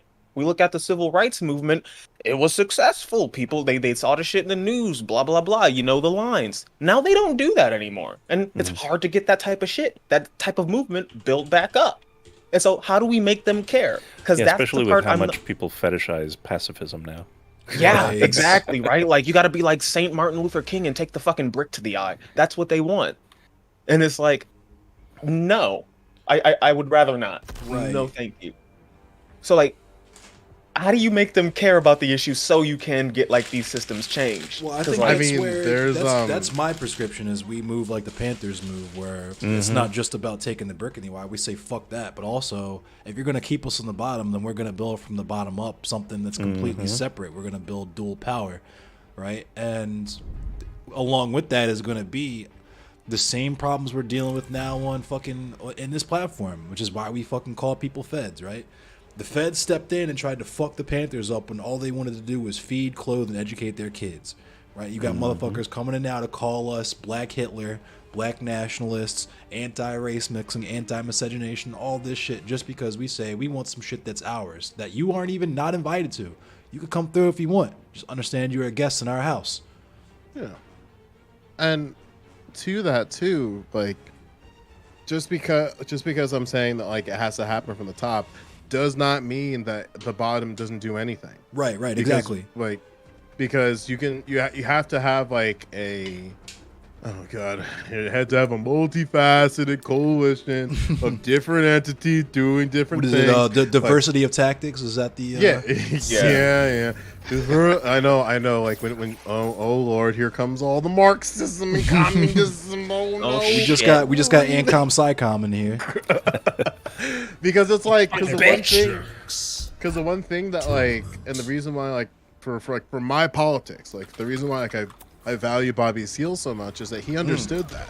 He understood that it wasn't only now granted like we only got Bobby Rush out of it and but it's like you need to also be like got niggas like getting Dick the Gregory. people like who have like the ability to be in those positions of power. Because not every single person is going to be a school teacher. Not every single person is going to be a politician. And like one of the things that Thanks for coming through, Franklin. Franklin's going to go now. Yeah, he said it's getting a little crowded for us. Oh yeah.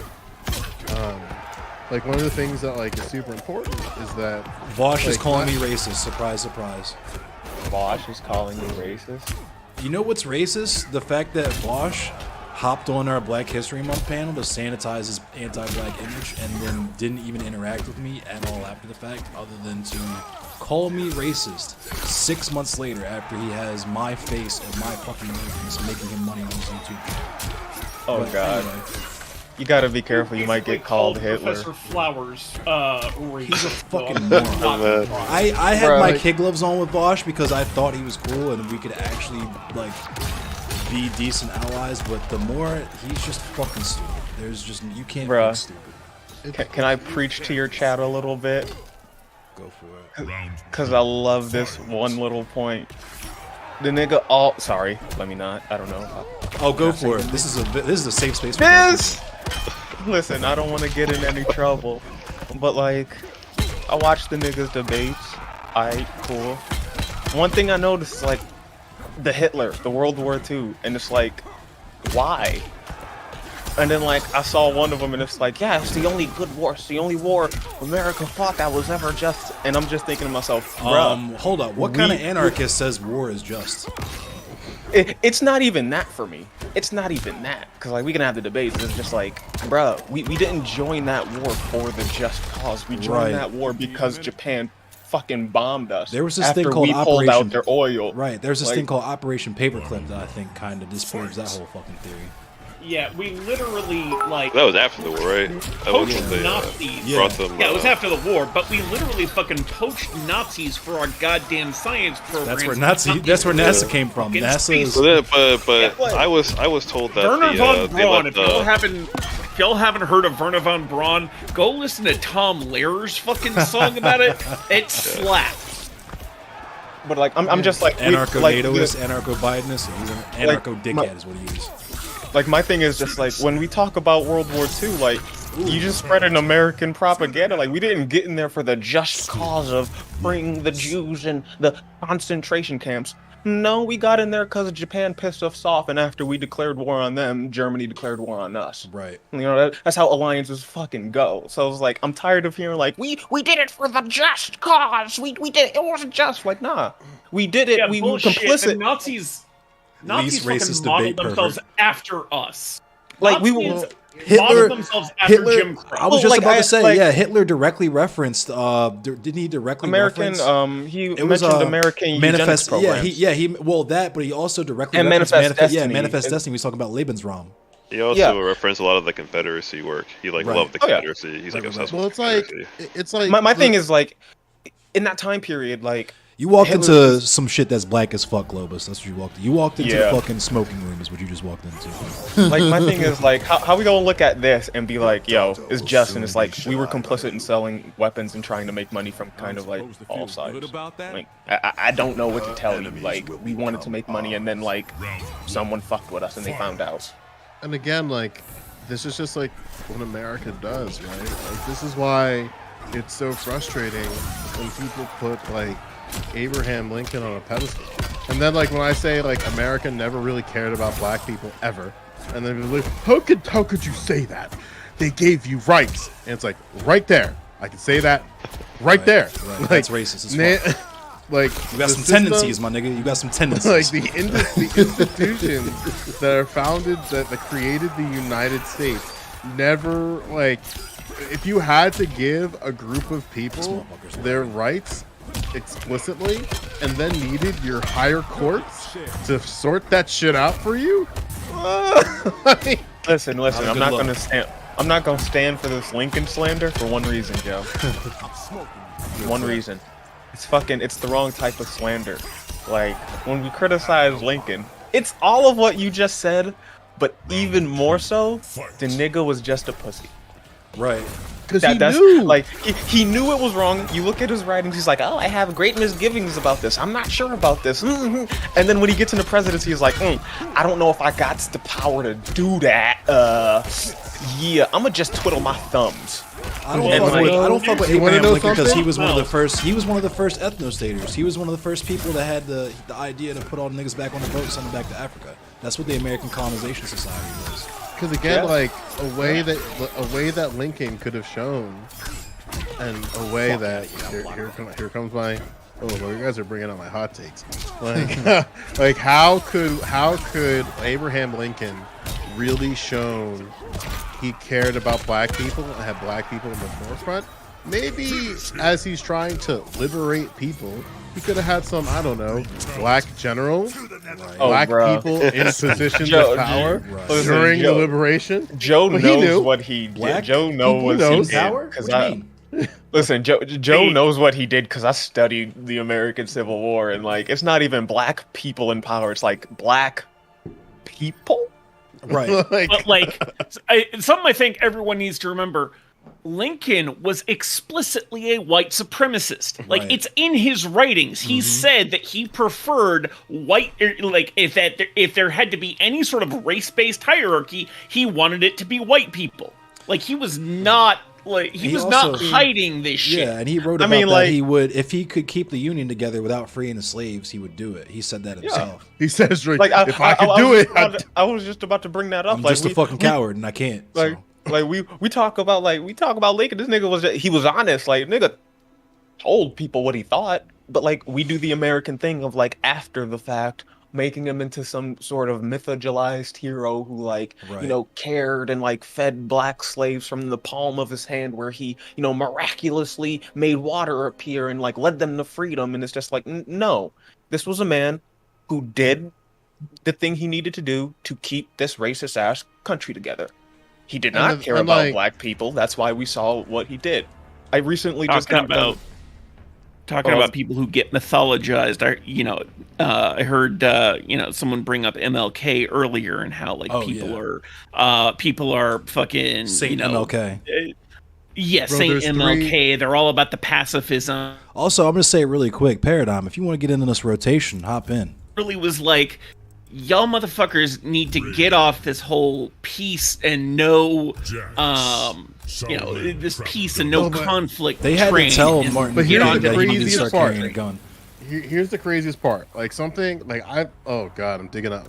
I hate you fucking niggas. You making me think of this shit I talk about outside of stream and shit. So like, bro, I got a spicy bum after you. Don't worry. Yeah. So all right. So something that I so every year during Black History Month, I give a variation of this conversation when these fucking public schools do the horrible thing of inviting me to talk.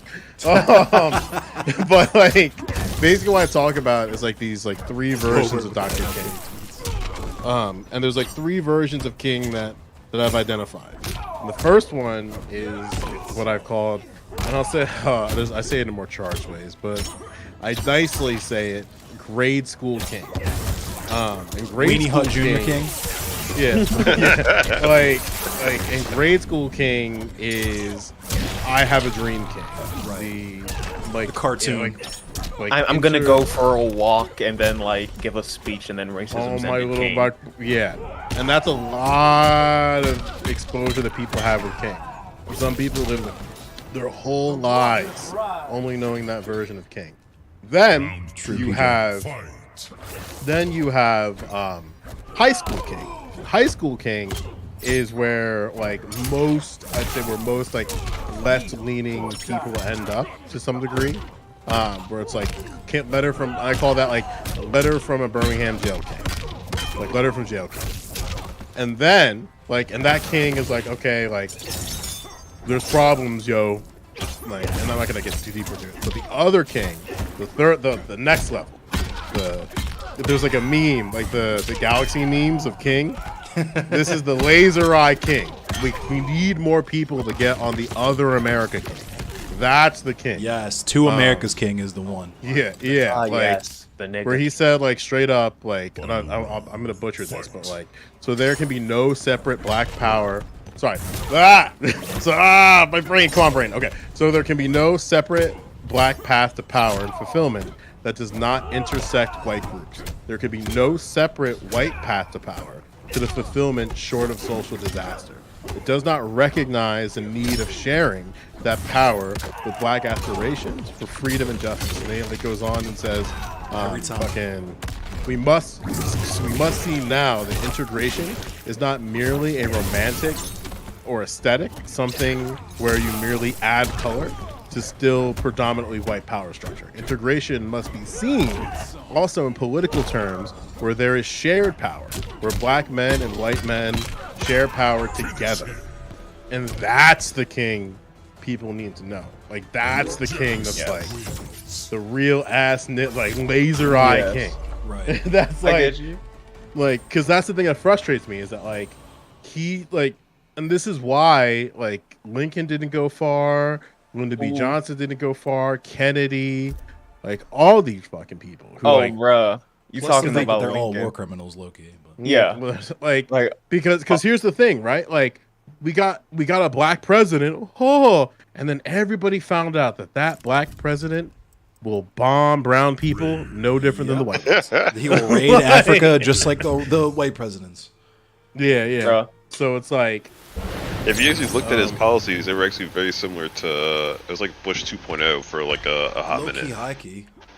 So there is one thing I actually do like about Lincoln, and this is my hot take. It always gets people upset. It's not gonna get any of y'all The upset. hat was drippy. I won't even lie. Like, I mean, okay, two things. The hat, okay, nigga had drip. Okay, fine. The Lincoln had drip. Okay, number two, the nigga probably died at the best possible moment. It's better he did not get a second term, because that whole radical reconstruction shit, which was basically how they treated the Nazis after World War II. Yeah, he would have done this shit sooner and just not have done that entirely. So it's probably good that like he got shot in that theater and he's just remembered as like the person who saved black people. Maybe for white people, but like, yeah. oh yeah. It's just good for them that he got shot when he did. Otherwise, he would be known as the guy who kind of let the South back in and do what they were gonna do. That's facts. Which he did do, because like he picked the worst possible vice president candidate. Like they gave him the worst possible VP pick, and he just didn't look this nigga up. Alright, but He was tossing darts.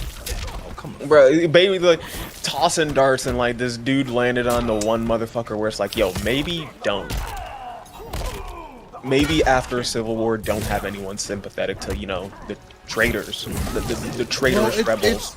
Bro, it's deeper. Like again, like all these motherfuckers knew. Oh my god. I'm stupid for that. Brainless ass shit. I'm sorry. That's what I say every day when I take a mean ass hit and then cough my brains out. If you build systems that integrated power, there will be violence, and that violence is unavoidable. You cannot give white people treats to alleviate that violence, and like you're going to have to deal with it one way or another. Like Lincoln knew, he fucking knew, and what did he do? He pussied out. Yeah, Like- it's why I asked the first question, like, well, like, how do we get them to care? Because honestly, if I'm in the position where I have power and I'm the top of society, it's just like, no, I'm not going to give a fuck. And, you know, I'm saying that in the position. Yeah, like, there's nothing, like, I don't need to give a fuck, so why do I? It's how I feel when, like, the United States announces, oh, we're gonna do some new fucking shit, and it's like, This why? is the same thing I asked Stardust and them. Like, you're doing your whole de-radicalization shit. What are you offering people that's more valuable to them than the benefits they get from white supremacy? Crickets. So, every like, time. at the end of the day, like, hating Negroes is more beneficial than not. Even Negroes especially- can benefit from hating Negroes. Yeah, especially when they view us as like the source of all of their problems, and then like the evil Mexicans coming from the borderlands and Fallout trying to steal your children and inject them with cocaine. It's like, how do you switch that? What are you giving them to make them want to switch that? Because I wouldn't want to. If I was in power, I wouldn't want to.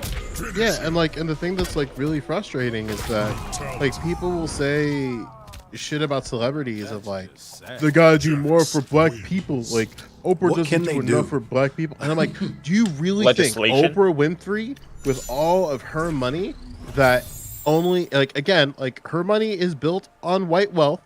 It's white capital, white wealth. She must and has to appeal to white people.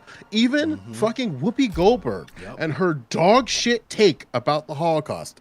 Like That was like wild. That was like fucking wild. she was wrong. Like and like I said this on a panel. Got She asked like last wasn't week. even wrong. I But- was just like, what are you fucking? What the fuck? Well, no, are you like even like talking my about? point was that she was wrong for very explicit and direct reasons that Right. nobody wanted to talk about. And instead of talking about why she was wrong, they just made her apologize, and she did. And then that was enough. That basically was said is like, you're wrong, but not wrong enough to investigate it.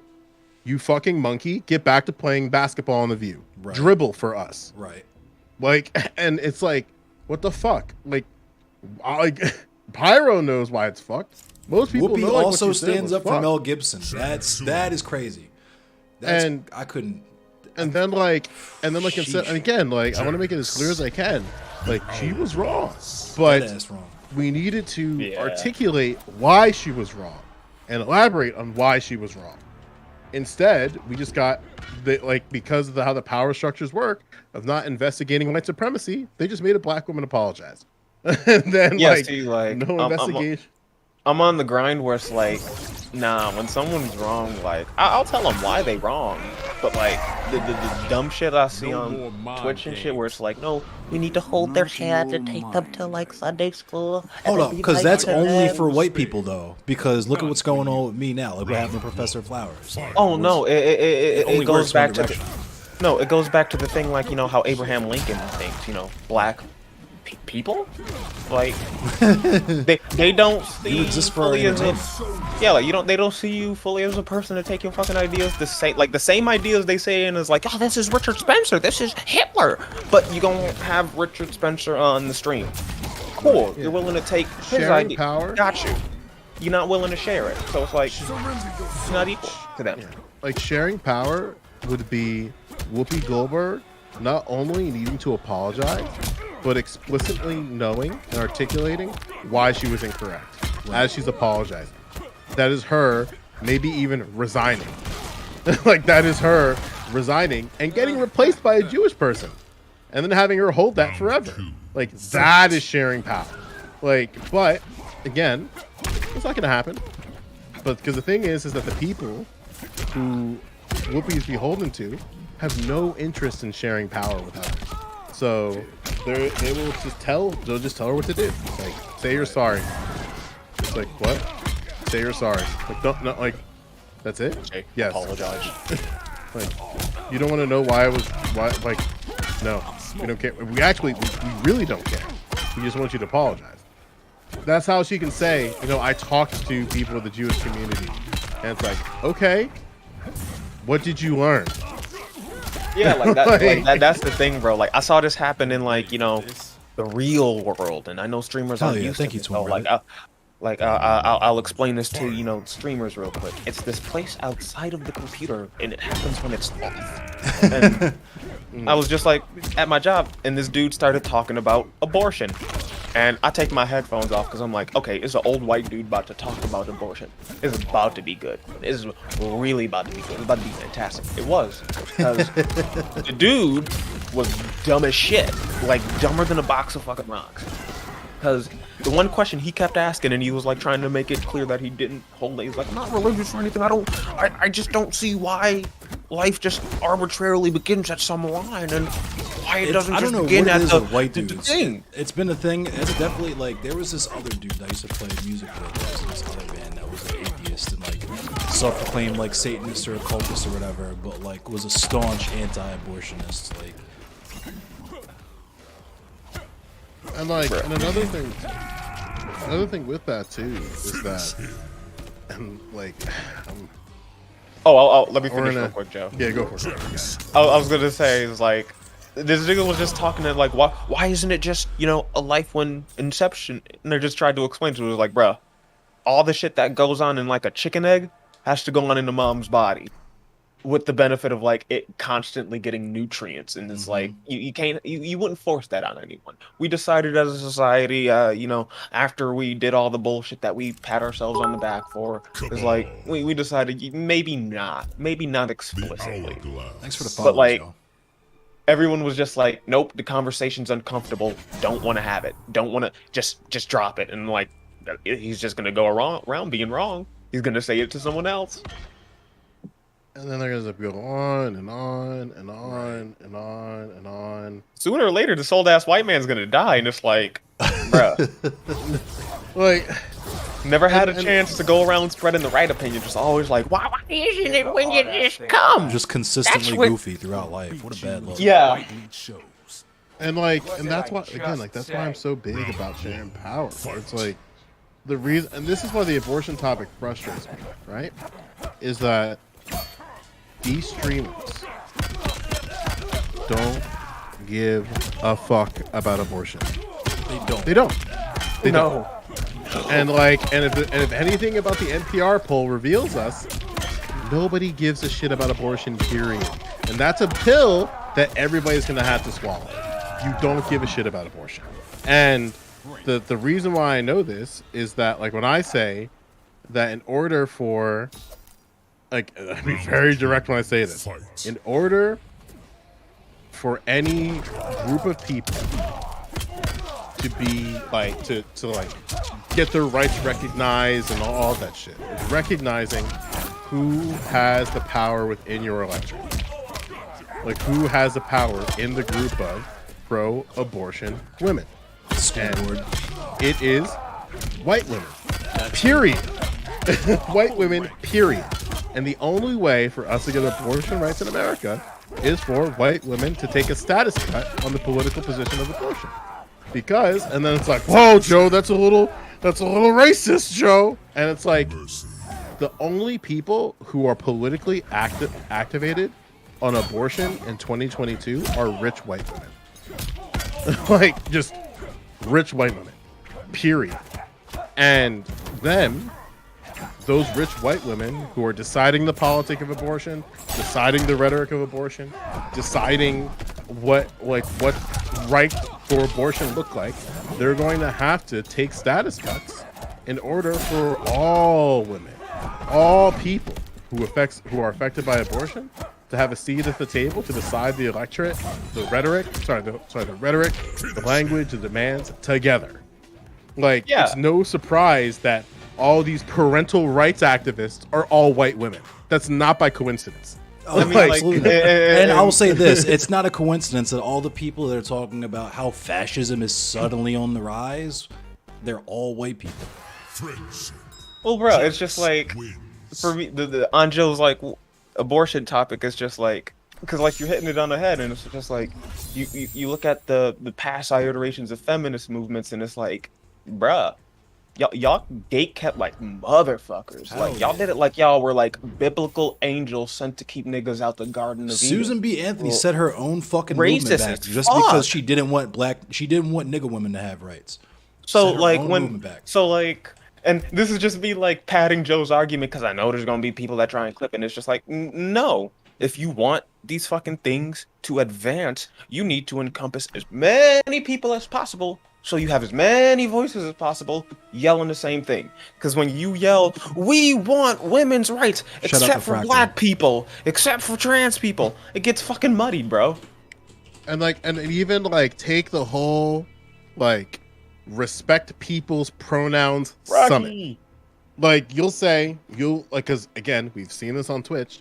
You'll say people's pronouns must be respected, and everybody will say, and I can agree with that, but we gotta do something about these xenogenders, bro. Like, these xenogenders are too far. And it's like, oh, so you don't care, right? And you go, no, I do care about. You don't care about respecting people's pronouns if you are held up on xenogenders. If you're held up on a minority group of people, yo, thank you for the subscription. Who want to write deer next to their bio, like, and that's the real funny part. It's like, I've never met anyone in real life that's like, yeah, just call me Faye, call me, doe gender. It's just like, nah. And even then, it's like conversations usually don't go that way. Right. And then this is why, like, I'm so pro gatekeep. It hurts. Where it doesn't hurt me. It hurts people when I say they can go fuck themselves. We need to gatekeep more shit though. Where it's like they keep stealing our fucking sauce, yo. We need to gatekeep. Well, it's gatekeeping. It's gatekeeping on a shared fate. Where it's like you can't. And this is like, again, all of those pro-abortion women, those pro-abortion white women in Kansas, all those Kansan Democrats. Yeehaw. You're gonna have to interrogate them on race. You're going to have to interrogate them on gender. You're going to have to interrogate them on civil rights. You're going to have to interrogate them. Because, I promise you, all of those Kansan Democrats probably are weird about race. And by weird, or pro-cop, or pro state, and I'm going to let you know something that Joe's leaving out right now. And was going kind of wild about that on Twitter. The tough on crime line. Oh, God. Like, I'm gonna tell you this right now, because, like, I've actually started doing this to, like, people I know. It's like, when you do this, and when you, like, just ask questions, when people make comments that normally would be okay, it gets really fucking tense and weird, bro. Like, if you get someone who's, like, not a fucking piece of shit and not racist, they get so scared because it's like, oh, I don't want to be, the R-slur.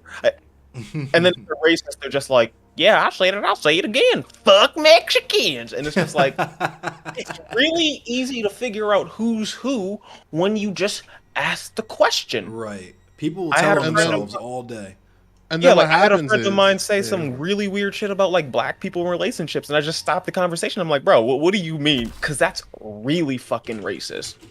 And like he started explaining himself, and I'm like, oh, I see what you mean. There's just like this whole manosphere thing. It's not just black people, bro. Like, don't get it to your mind that it's only black people mistreating women, because that's Like- just fucking racist. So in the NPR poll, this shit, like, listen, this NPR poll sucks. This NPR poll sucks, but sucked for a lot of reasons. So one of the questions was, and I have it grained into my head.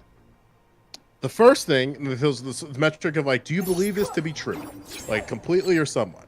And 63% of the respondents said that it's true or somewhat true that the U.S. is experiencing historic levels of migration with immigrants flooding southern border towns like never before. 84% of Republicans agreed that it's completely true or somewhat true. 54% of Democrats agreed that's somewhat completely true or somewhat true. Then the next question after that, the next true, or like the true scale, is the U.S. is experiencing an invasion at the southern border.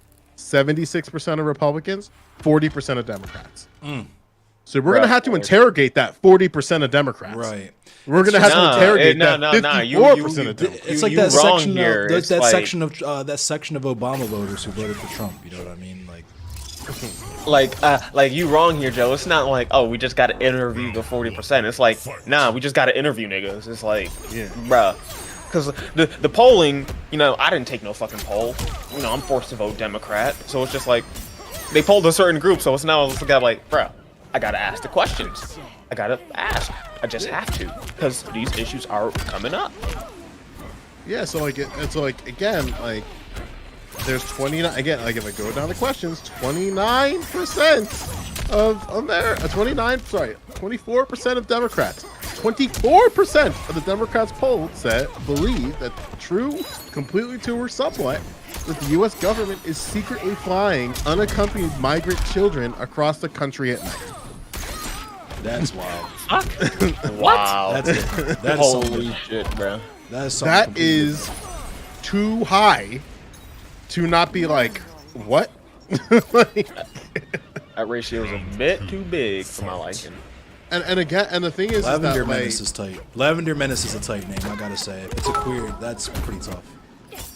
And then the same thing, like, migrants bringing fentanyl and other illegal drugs over the southern border are responsible for the increase in drug overdoses and deaths in the United States.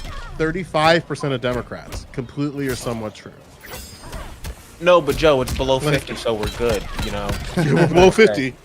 Not the net. The net is 50% total. Oh, yeah, but I don't know what you mean by net. I don't watch basketball. We're not over 50.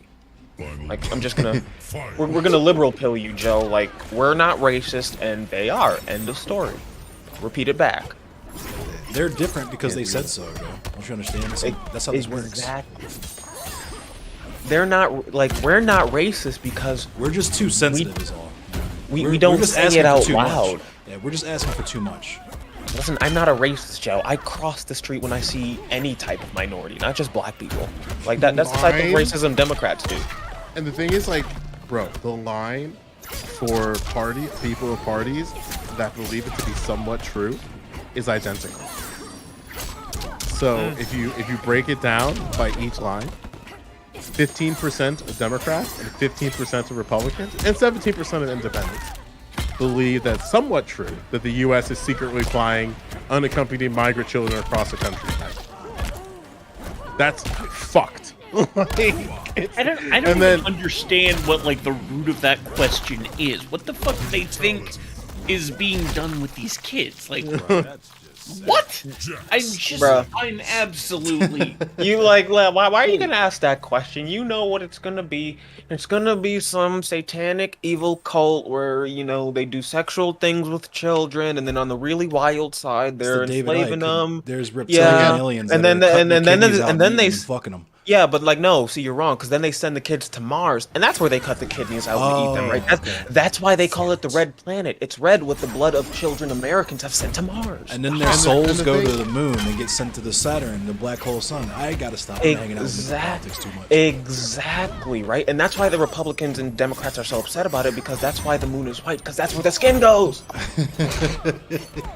Let me throw my kufi on real quick. Yeah, there's a light side of the moon and a dark side for a reason. You gotta think about these things. It's just frustrating. Listen, if they can do conspiracy theories, we can do them better. That's all I'm saying. Like, and I just want, and again, Reminds me of that XKCD comic, which was like, you get a conspiracy theory and you just take it to 11s, like, you know. Yeah. Fuck, what was it? It's like, you know, the moon landing was fake. You think there's a moon? Yes. yeah. Bro, they're you know, trafficking children through this pizza basement, you know, this pizza establishment with no basement, bro. It's not a fucking pizza shop, bro. It's like the Men in Black building. It's a secret government psyop, bro. Like, you didn't look hard enough. You got the Benjamin Fulton. You got, man. That's what There's happened. a wall sconce you gotta pull happens, like dude. Sherlock Holmes, you know what I mean? Bro, nah, man. You gotta tap the bricks like you're fucking Harry Potter in a Diagon Alley, man. You gotta, like, tap it in the order. You gotta do the fucking Macarena with it, man. You didn't do Like it. the whole jet fuel can't melt steel beams. Well, I mean, sure, but then you got those chemtrails in the planes. You don't know how hot that stuff burns. See, man, what y'all don't realize is like, you were focusing on the buildings. I was focusing on the light from like what they told us was a helicopter, but it was actually, you know, a Project time lord. Bluebeam. You know, it was an alien And that time was shift. disgusting. And it's just like, bro, we can do it better, and we'll tell a better fucking story with it too. But no, because you know it's only 30% of Democrats. We don't have to pay attention to that side. Yo, they can Corey believe Campbell, that thank you for Obama. the raid. I appreciate you. Well, the thing is that Corey Campbell. like, you don't have to, and this is what gets liberals so upset, is that you fucked up. Now you're in a can corner. Now get you're about to get grabbed. you can get all the fancy benefits of the coalition that we're trying to build. That doesn't mean you get to join it if you're not down for the shit.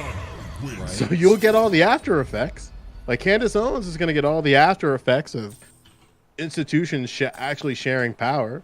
That doesn't mean she can go celebrate with us at the cookout. Like, you can feel the benefits. Bro, like that without was being in the center of discourse. it's the laws of equivalent exchange, bro. You traded all Me your too, Corey. cookout benefits for like, you know, whatever the fuck they got at the GOP. If I could be petty, this was the goofiest thing about the entire conversation with Strike. You will literally say out your mouth, I don't give a fuck if black people exist in the future. I don't care that much about my blackness. I think caring about blackness is weird.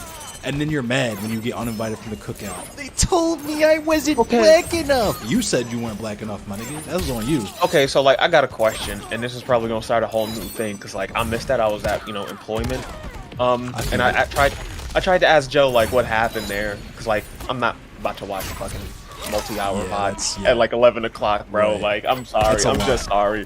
Like I love the street, but it's just like what the like. So I don't explain watch to me, what VODs the either, fuck so I'm not offended by that shit at all.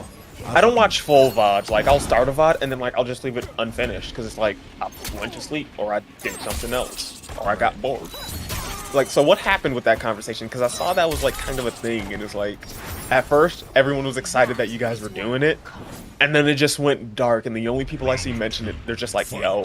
That's Shark because the was debate, fucking he was dumb. wild, yo. Because I had you can, if you watch my VOD, the first thing I said is, this is not a debate. I'm not trying to get him with any gotchas. I'm not trying to set him up. Nothing like that. I just want to see where the nigga's head is at. Because he posted his fugazi shit, and I want to know what the motivation for that was. And he came in there with all the, I'm not one for pleasantries. I don't care about the pleasantries. All that weird ass energy. And I was like, my guy, like, Please tell me he ain't really say that. he dead ass. I'm being He dead led with ass. it. He led with it. I don't care about That, like, pleasantries. when I was watching it on stream, like the one thing that frustrated me, and then this is in my was watching it when I was like covering it, is that it was just like there were points in the discussion where you just see two niggas practicing talking. Yeah, oh, you want It's teabag? like- You're mad as shit about like- that brutality, huh? You're out here teabagging the fuck. But Bro, yeah, so like but- I'm about to pause this fucking boat game and watch. If this nigga unironically is just opening it up like the Bond villain, I don't do with the pleasantries. I'm just gonna lose my shit. You should have. If He you thought that mentioned- was Bond villain shit, you should have heard how he described the hood, because that was the most. How did he Bond villain describe shit the on- hood? Oh 'Cause, my like- god, yo. Like I grew up in that like It was- neighborhood in Buffalo that got shot up, and like it's literally in the hood. So like I gotta. How did he describe The convo hood? was about I wrote it in my notes. The convo was about hood like the hood, but then it was about consumption. And the thing that made me really uncomfortable was He's nuts on your he made a tweet. Was that? Bro. Go for it. Keep going, Joe. Keep going, Joe. No, you watch. You watch. No, but no, you go.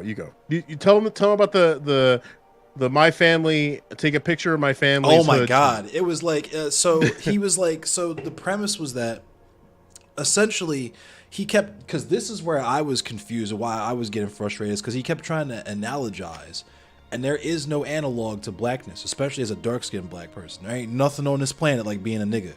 Right, so he kept trying to be like, so imagine I went to, because my family is from these types of areas, and like listed off where he's from or whatever, and was like, imagine if I took a picture of my family and it looked like the cover from To Pimp a Butterfly, where they ride in front of the White House, by the way. Right, yeah, in front of the White House. What?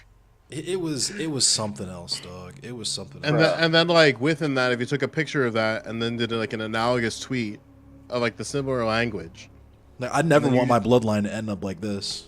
and then you just said it's poverty shaming, and then like I was like, bro, it's not only poverty shaming, but the fact that you had to paint this analogy and bring your family into it is fucking gross. Yeah, hell yeah. Like, So Hell like yeah. I think I remember that tweet. I think someone showed me that. Is it the one that has like the two couples side by side, and like one of them is like two black happy people, and like Mahomes, one's, it's like, Patrick Mahomes' amazing? family. It was Pat Mahomes and then Patrick Mahomes. Okay. because Patrick Mahomes, sorry, oh god, well, both is true. Pat Mahomes married a white woman and made Patrick, and then Patrick married a white woman. And listen. I've been following this woman for a while, so I get it. I see what Pat sees. Oh, Listen, hell I see what Patrick sees. Hell and, yeah. and keep at it, my friend. I would dap him up if I saw him right now. Hell But yeah. here's the thing, right? Like, No, I can't find it. Someone in chat. Like, Please let me do tell a you- nigga solid. let me tell you something about white privilege, right? Like, people got it. like, what's that? I said I don't got it. I sure as fuck ain't got that shit. Does anybody remember what Patrick's wife did at Arrowhead? Nah. No. She got fucking drunk and started just throwing shit at a Chiefs game, Oh shit. and just started like popping off in public about the comeback. Like, about, it was like right after that, I think it was in the playoffs, and she's just popping off like fucking just saying reckless ass shit. And white privilege is where your wife can pop off in Arrowhead, and your husband sees none of it. That is white privilege. Right. That is light skin privilege.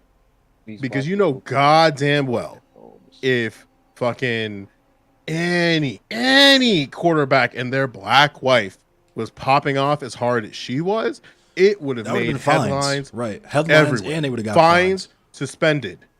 Like, Oh nah, Joe, you ain't about to do this to me, nigga. Like I just reread this fucking tweet. Yo, actual Neanderthal fucking. Yo, What okay, the fuck is this? so here was the wildest part to me, because I didn't see the shit that he said afterwards until I watched it on your stream, Joe.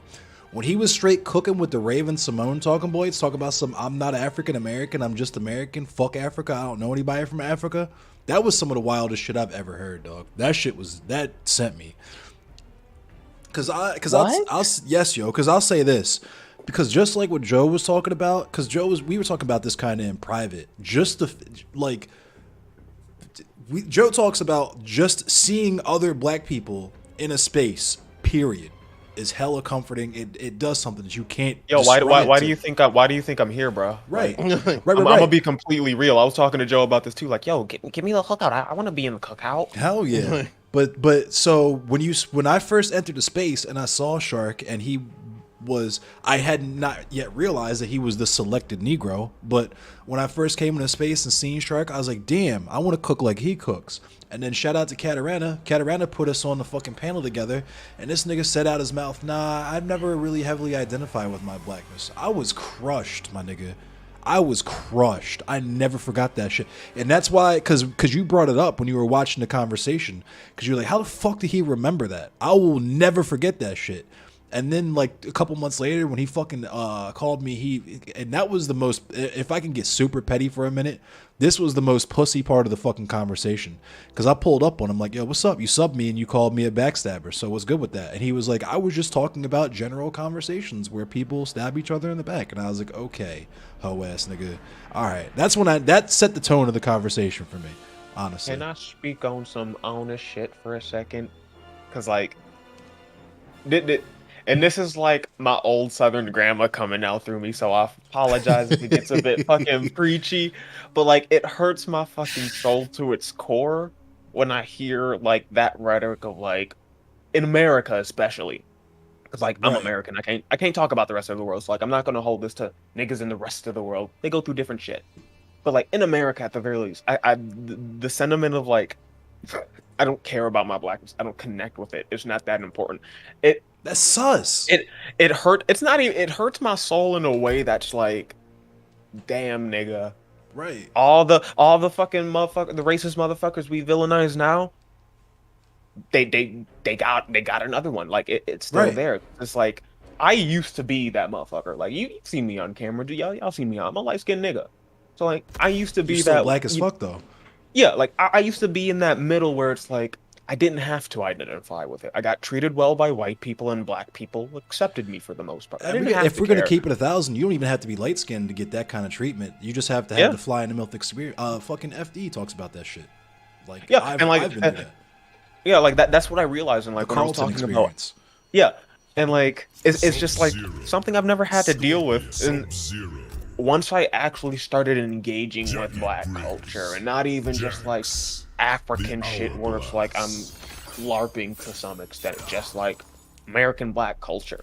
One, realize there's a lot of shit I actually was missing out on that I wish I would have been introduced to in my younger formative years. I feel like I would have been a completely different person had I had that with me.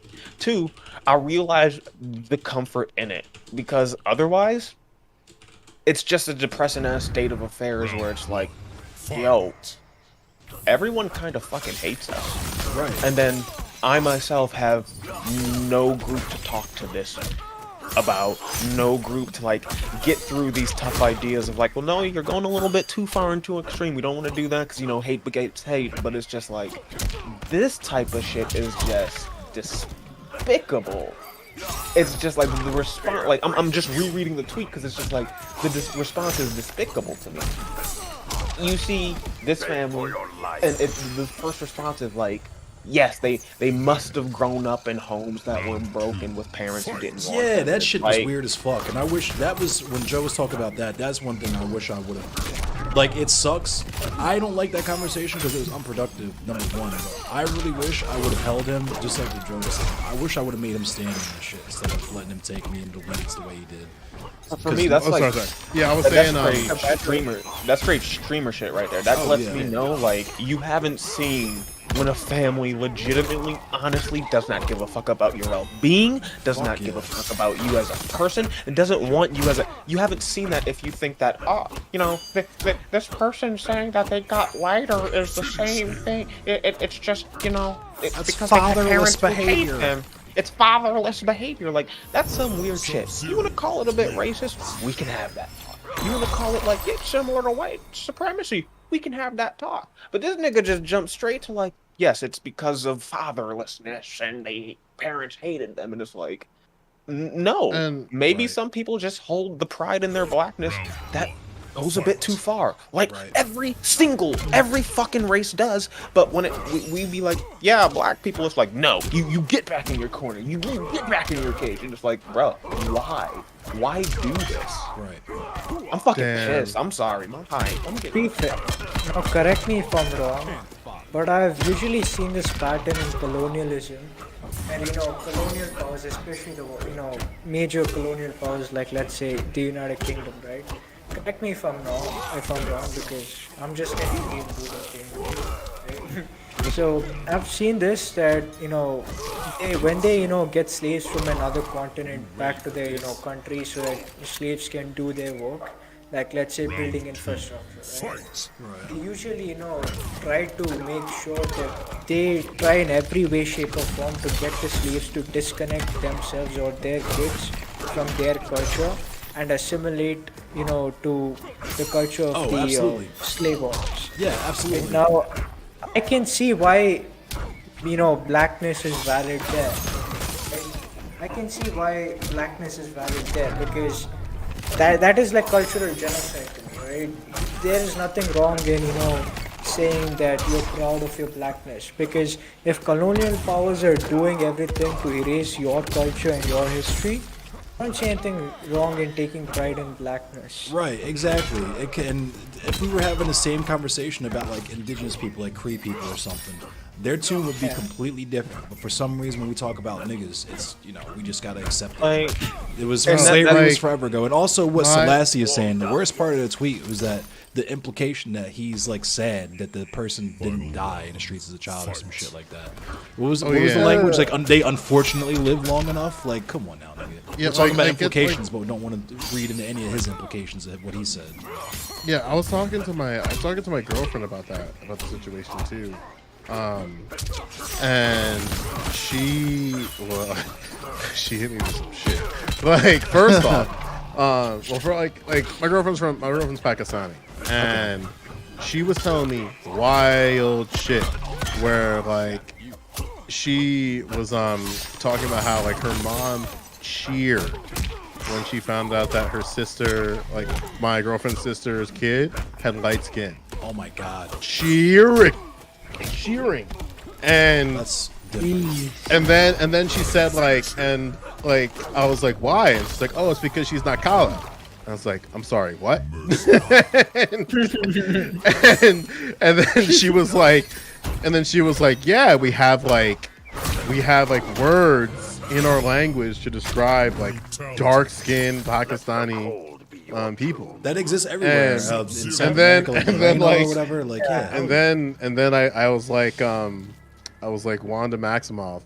And it's like, teach me the dark arts. But this show me the dark hole, the Pakistani dark hole. Like, and she was saying how like yeah. Right? Yeah. What's up? So what I was saying is, like I'm an Indian, right? I'm right next to Pakistan, right? Mm-hmm. Although I have ancestry in Punjab, which is the whole Punjab region is like split between India and Pakistan, right? Yeah. So there is a thing in most South Asian societies where they usually there is a stereotype that lighter skinned people are more successful, whereas darker skinned people are, or as we, in Indian terms, we call them lower caste. It's in Muslim families, they call them Ajlav. Right? In Hindu families, we call them Dalits. So we have the stereotype that darker skinned people are not successful because of their skin color. I don't know if this is really something that, came from colonialism. But, to the people who say that, anti-blackness doesn't exist anywhere in the world, they might have to reconsider their opinion, because it exists on every corner of this planet. I'll say that wherever you go, American racism, American racism is very unique to America. That's two things can be true at once. American racism is American racism, but anti-blackness is global. Colorism is global. Yes. Yeah. I agree with that. Yeah, and like what was so like wild to me as she was like explaining all of this shit is that like, because the point that she was trying to make is that she couldn't understand or really couldn't believe that somebody would like, because there's extremes of these conversations of like people are gonna go as far as saying bloodline and saying like wild shit about bloodlines and shit, but like the casual things that she was just saying happened in her everyday life, like her mother, who ended up being my mother-in-law, unironically was telling my girlfriend to stay inside so she doesn't get darker. Oh yeah, my ex girlfriend, Like- her family, she was Filipino. She was Pinoy, or she was mestiza. So like her father was white, so they were all super psyched about that. And then whenever she would go back to the Philippines, they would like tell her like, nah, cover up in the summertime and shit, because it'll make you dark being out in the sun. So like I experienced a lot of that in my life, and then like I realized that there's two groups of people who do that. There's just like the outright racists who are just like, yeah, I'm glad you're lighter because you're not one of those fucking dark motherfuckers. And then like there's this weird like thankful side, and it's like weird to me because like I've had a couple of people explain it, and like they've done like the old thing. They sat me down, you know, on the porch stoop, got me an old soda from the cooler, and it's just like, yeah, there's no benefit in this country to being black. And like they explained, like I'm glad you're light skinned because I think you can do better than like what I had to endure. And like, on one hand, I can accept that, but on the other hand, it's very fucking ostracizing. Oh yeah. It really throws confusion into the mix of like, yo, which camp do I lean in? The camp that like kind of hates me and might just see me as a pet because I'm light enough, or like the camp that wants me to do well and they're just like, it just seems like they're. But then you get the fucking racists. Like, and I've just learned to like, I got to throw those racist people aside, because like if you're just outright gonna be like, yeah, I don't like dark-skinned people, to me it's just like you're of no value. Well, yeah, like I'm sorry, you're just like not of even value. like even with like, cause I'm planning on proposing to my girlfriend at the end of the year, and it's like, oh shit, bro, like she's got like her. I'm not her family. Her sister is good. Her sister and I, good relationship. Her husband, good relationship. But there are parts of her family that are gonna have problems, and they're gonna have problems because I am black. There are a lot of problems. They're gonna have problems because I'm not Muslim, and it's gonna be very, very, very, very easy to see the differences. Oh, and I'm American. Oh god, it's just a trifecta of like the Predator meme of like, you son of a bitch, of just like hate him because he's black, hate him because he's American, hate him because he's not Muslim, hate him because he's dark skinned. And here's where Vosh and Sharky and them want me to say to you, you need that. They want me to go full Dr. Umar and tell you cut her off. You know what I'm saying? And just find you a nice black woman to settle down with, a nice dark skinned black woman, so you have nice. Well, the thing is like there are some people, and this is like the relationship part of it, where they see the complications of a situation of that and just go like, why do I want to subject somebody to that? Why do I want to subject myself to that? And but I mean, if like, you already have a so, loving relationship with a person, especially if exactly, yeah, it's like, see, I'm gonna be the Grinch here, because I don't fucking buy that. I hate that shit. Some people just need to see it happen. No, the fuck you don't, bro. I've never needed to cut a puppy on the fucking side of the stomach to see that it will be in pain. I've never needed to punch an old lady in the face to know that that's not right. So for people to sit here and preach to me that like, oh, some people just need to know, you know, they need to see other people being treated horribly because of the color of their skin by the people they know, it's like, no. If that was the problem, if that was it, then the problem would have got solved 300 fucking years ago. Yeah, like no, you is, don't. like, We know what the problem is. It's that we fucking ignore it. Right. I say this about the R. Kelly shit. I say this about like Jeanette McCurdy's new book where she outs like Dan Schneider. We fucking knew. Dan Schneider, the Hyman divider. He had a name, bro. We knew the Hyman divider. Stop. Yes. I type it in right now. Oh my god. That was disgusting. R. Kelly, we made jokes about it for years. We know about this shit. We the Pied Piper of hip hop. Exactly. Well, so when that's like even like, oh, we just need to see it. We just need to be exposed. No, the fuck I don't. I don't need to be exposed to know that like, yo, it's just not gonna feel good. I don't need to be exposed to feel empathy. Like, if this happened to me, ooh, maybe I shouldn't do it to others. Like, it's just, I don't need it. Right. And like the thing that frustrates me the most about like, not really frustration, but it's just that like some people in the face of like a situation that I'm putting myself in would just say like, yeah, just why not just date a black woman? Why not just like on her end, like why not just date a Muslim man? And she's told me explicitly, like, yeah, dating a Muslim man would be significantly easier than the way I'm going, but that's not what I want to do. Nah, Joe, I'm about to jump to the 4th level. Why don't you date a Muslim man? True. Well, I don't think they like black men for a lot of reasons. Hell yeah.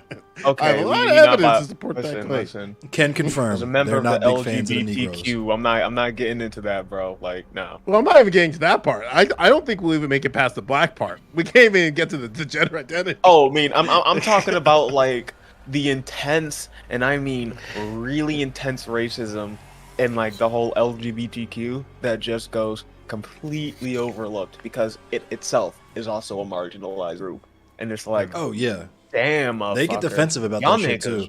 Racist. White queers get really fucking defensive about that, but it's like, fam, you know someone, you were just at the gay bar with somebody using the N word, but it's cool because they were using the soft AH and not the hard R. You know what I mean? Like, yeah, and like, I don't know. Or like it's even more despicable. I've seen shit where it's like, yeah, I'm okay with this person just saying like despicable shit about immigrants.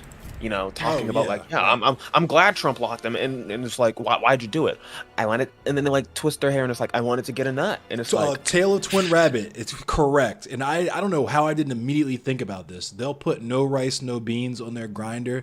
I've been on dating profiles where they'll straight put up like no Asians, no blacks, some weirdo shit like that. Like, yeah, or like I've seen no dark skinned people. I've seen a lot of it, bro. I've had people message me because like I didn't have a profile picture up, and then it's like, cool, you let me see. It's like, oh, you're too dark for me, and it's like, oh jeez, bro. And like, and that's like the one problem with like dating too, is that like one of the things that is, and look, we're gonna do a little bit of intersection here with a problem.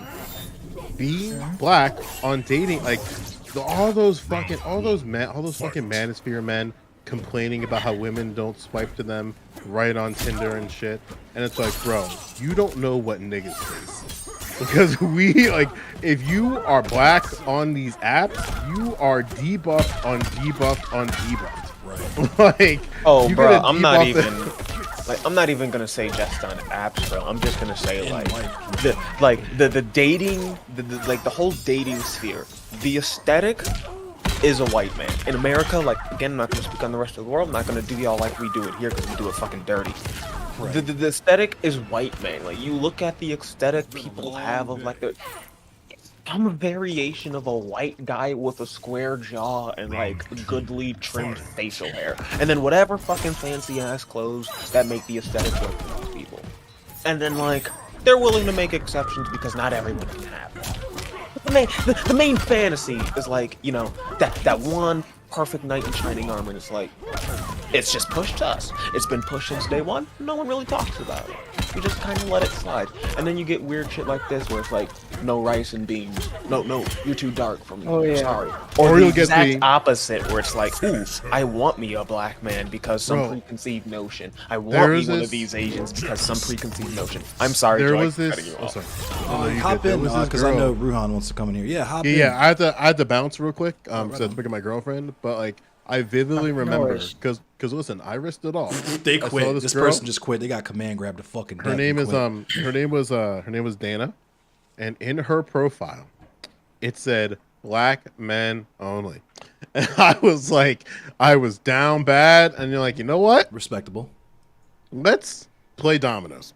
And bro, it was the weirdest date I've ever been in my entire life. Oof. It's like because then you get the other side of it. It's like we get no black guys or only black guys. Right. Yeah. And then it's just weird. It's like they look at you mad funny when they find out you like to play in the snow. You know what I mean? Yeah, bro. I got so many people that like, cause like my grinder picture is a little bit. I have a mask on. I'm not even gonna say it's a little bit kinky. It's not. I just have a fucking mask on. But you a furry? The amount of people. Shut the fuck up. I didn't mean that as an insult. I fuck with the furry community. Shut the. No, I thought that was Joe. I'm sorry. Oh. I was like, Oh, no. no, I was just no. Like I had a mask on. It was like one of them plague doctor In fact, masks. let me shout out Mouty. Oh shit. I'll be back. Furries and shit. And it's just like Yeah, by the the way- amount of people I get that are just like, "Yo, I want your black cock. I That want it shit's weird. inside me. I want you to breed me like the boy you are." And it's like, nigga, that's not the role I play. Right. I went through that. I can't even tell you when I was like in my teens and like first started fucking and shit. All the girls would be like, "I've never been with a black dude before. You're my first black dude." It's like, you know, you didn't have to. You could have went. I could have gone the rest of my life without that information. You know that, right? Bro, I remember my first boyfriend did some shit like that where like he wanted to make me feel good and he was like, yeah, it was like, yeah, you have the, the biggest dick I've ever seen. It was like, what? He was like, yeah, the only, it was just like, and then he started comparing me to like another black guy. No, he's yeah, we don't do been with. that. And he's like, yeah, no, it was, I think it's just something with black guys because like the only other black guy, but he had a huge dick too, and it was like huge, and it was like, and I'm just sitting there like, this dude's rating me like a fucking I felt like the slave on the fucking pedestal, yeah. just sitting there on the bed, and I was like, Getting you know measured what? and shit. Yeah, I was like, I think I'm gonna go home. I got, like it was good. Getting laid was good, but it's just like I don't think I'm gonna spend the night here tonight. Right. And like I had to explain it to him. It's like, bruh, you literally just sat there and like compared me to another black man, and was like, Yes, I think I'll take this one. This one is suitable for my needs. and it's like, I don't vibe with that. I'm not into the race play. Yeah, I can't get down with that. That's different. There's some black men who are into that. I am not one of them. So I had this thought that came to my mind. That I don't know if you guys agree or disagree on it. But I just realized that like Shark has like kind of a really good working relationship with FD, and so a problem I kind of saw, like, is that like the Bait Bro like watchers, they're kind of gone. But like, if you think about it, like, there are people like from FD's community that otherwise would not be affected by this type of rhetoric, that are just like now gonna be like a What's up little with this bit more dude? suspect. Yeah.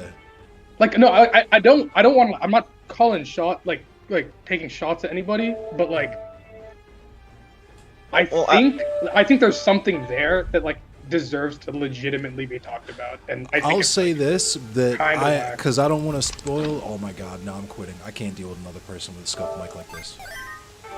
I'll say this.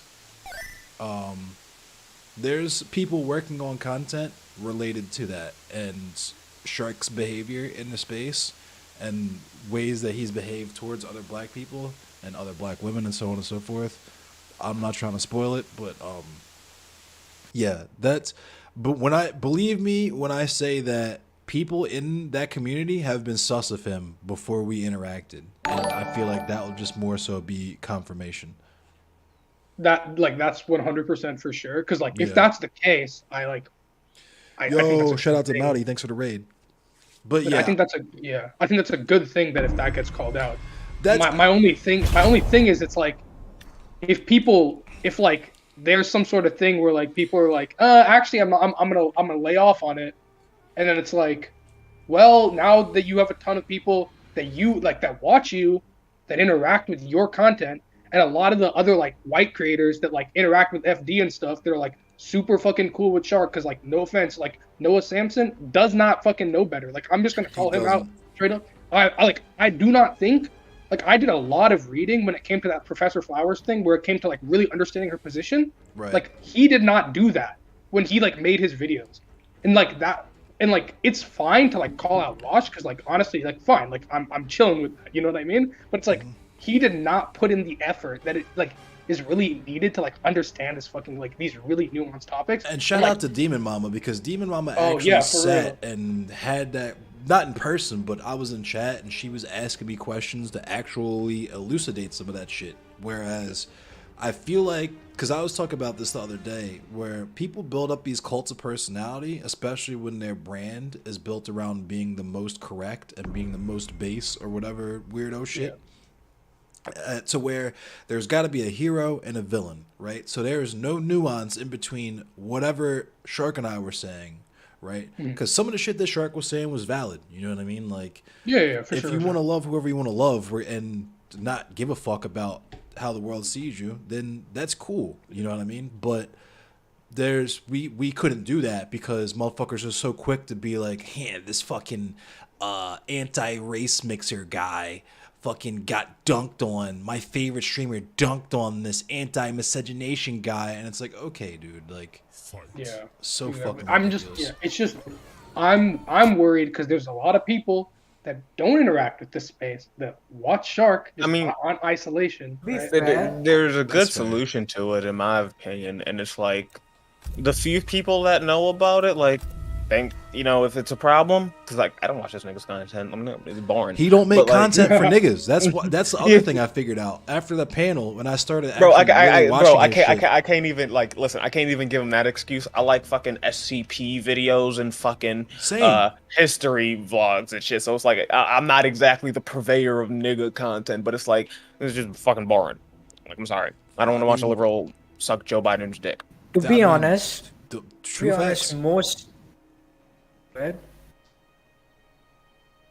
No, but I was gonna say, like, the one thing we could do to look, not we, but like the one thing that should be done is just like, nah, don't let it die, bro. Just be like, yo, you're the guy that said that pretty fucking weird shit. Oh about yeah, black people. I've been hammering on that.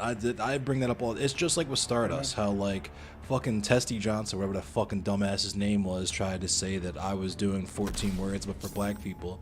So I just replied with the fucking video of Stardust giggling and flirting with Richard Spencer. It's like, you, Uno reversed his ass. Like, you played with the wrong one. Because I keep receipts. What I'll say to like the pushback thing, I agree with it 100%. I'm just saying, like, if like a white creator from like a not debate space looks at that and they're like, oh, you guys are all Twitch streamers, you're all in that kind of same vein, and then they like have their internal, like, you know what I'm saying, like their internal racism going, and then they attack you, and then by proxy FD, who's associated with them, doesn't look at the full picture, because why would he look at the full picture? He's not trying to be in this shit, you know what I mean? He's doing his own thing. He comes in and then he goes, oh, actually, X or Y, like, right, because I didn't fully look into it, because he's not about this fucking drama. See, like, I think that's where you got the picture a bit wrong. You don't have to worry about the motherfuckers like FD, because FD's not stupid enough to get FD's on code. FD is like, on he's code. not he's not dumb enough to get in. Like, those type of people aren't dumb enough to respond on Twitter or get involved with like Shark Zero's silly fucking argument. They do have a good relationship, a good working relationship, I should say. But like, I look at this dude's Twitter, FD Signified. Like, this dude don't really cape for motherfuckers like Twitch streamers and shit on his Twitter. I'm not worried about it. The audience though, like, you know, that's something we can't control. If they work together and the audience, you know, leaks over, that's where it comes in to be like, yo, everywhere else they look, if they started exploring Twitch politics, they just gotta see like black people being like, yo, you're the guy that said, like, you know, this guy is unfortunately alive to just say shit that he doesn't like. Like, that's what you're saying. This is what the shit you're saying. Instead of saying shit which is like a right black people have fought and died for in this country for like fucking centuries, you should just shut the fuck up and, you know, unfortunately you're alive. That's the person this is. And that should be the narrative.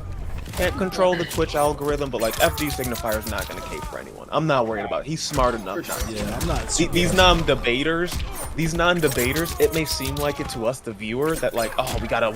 They know.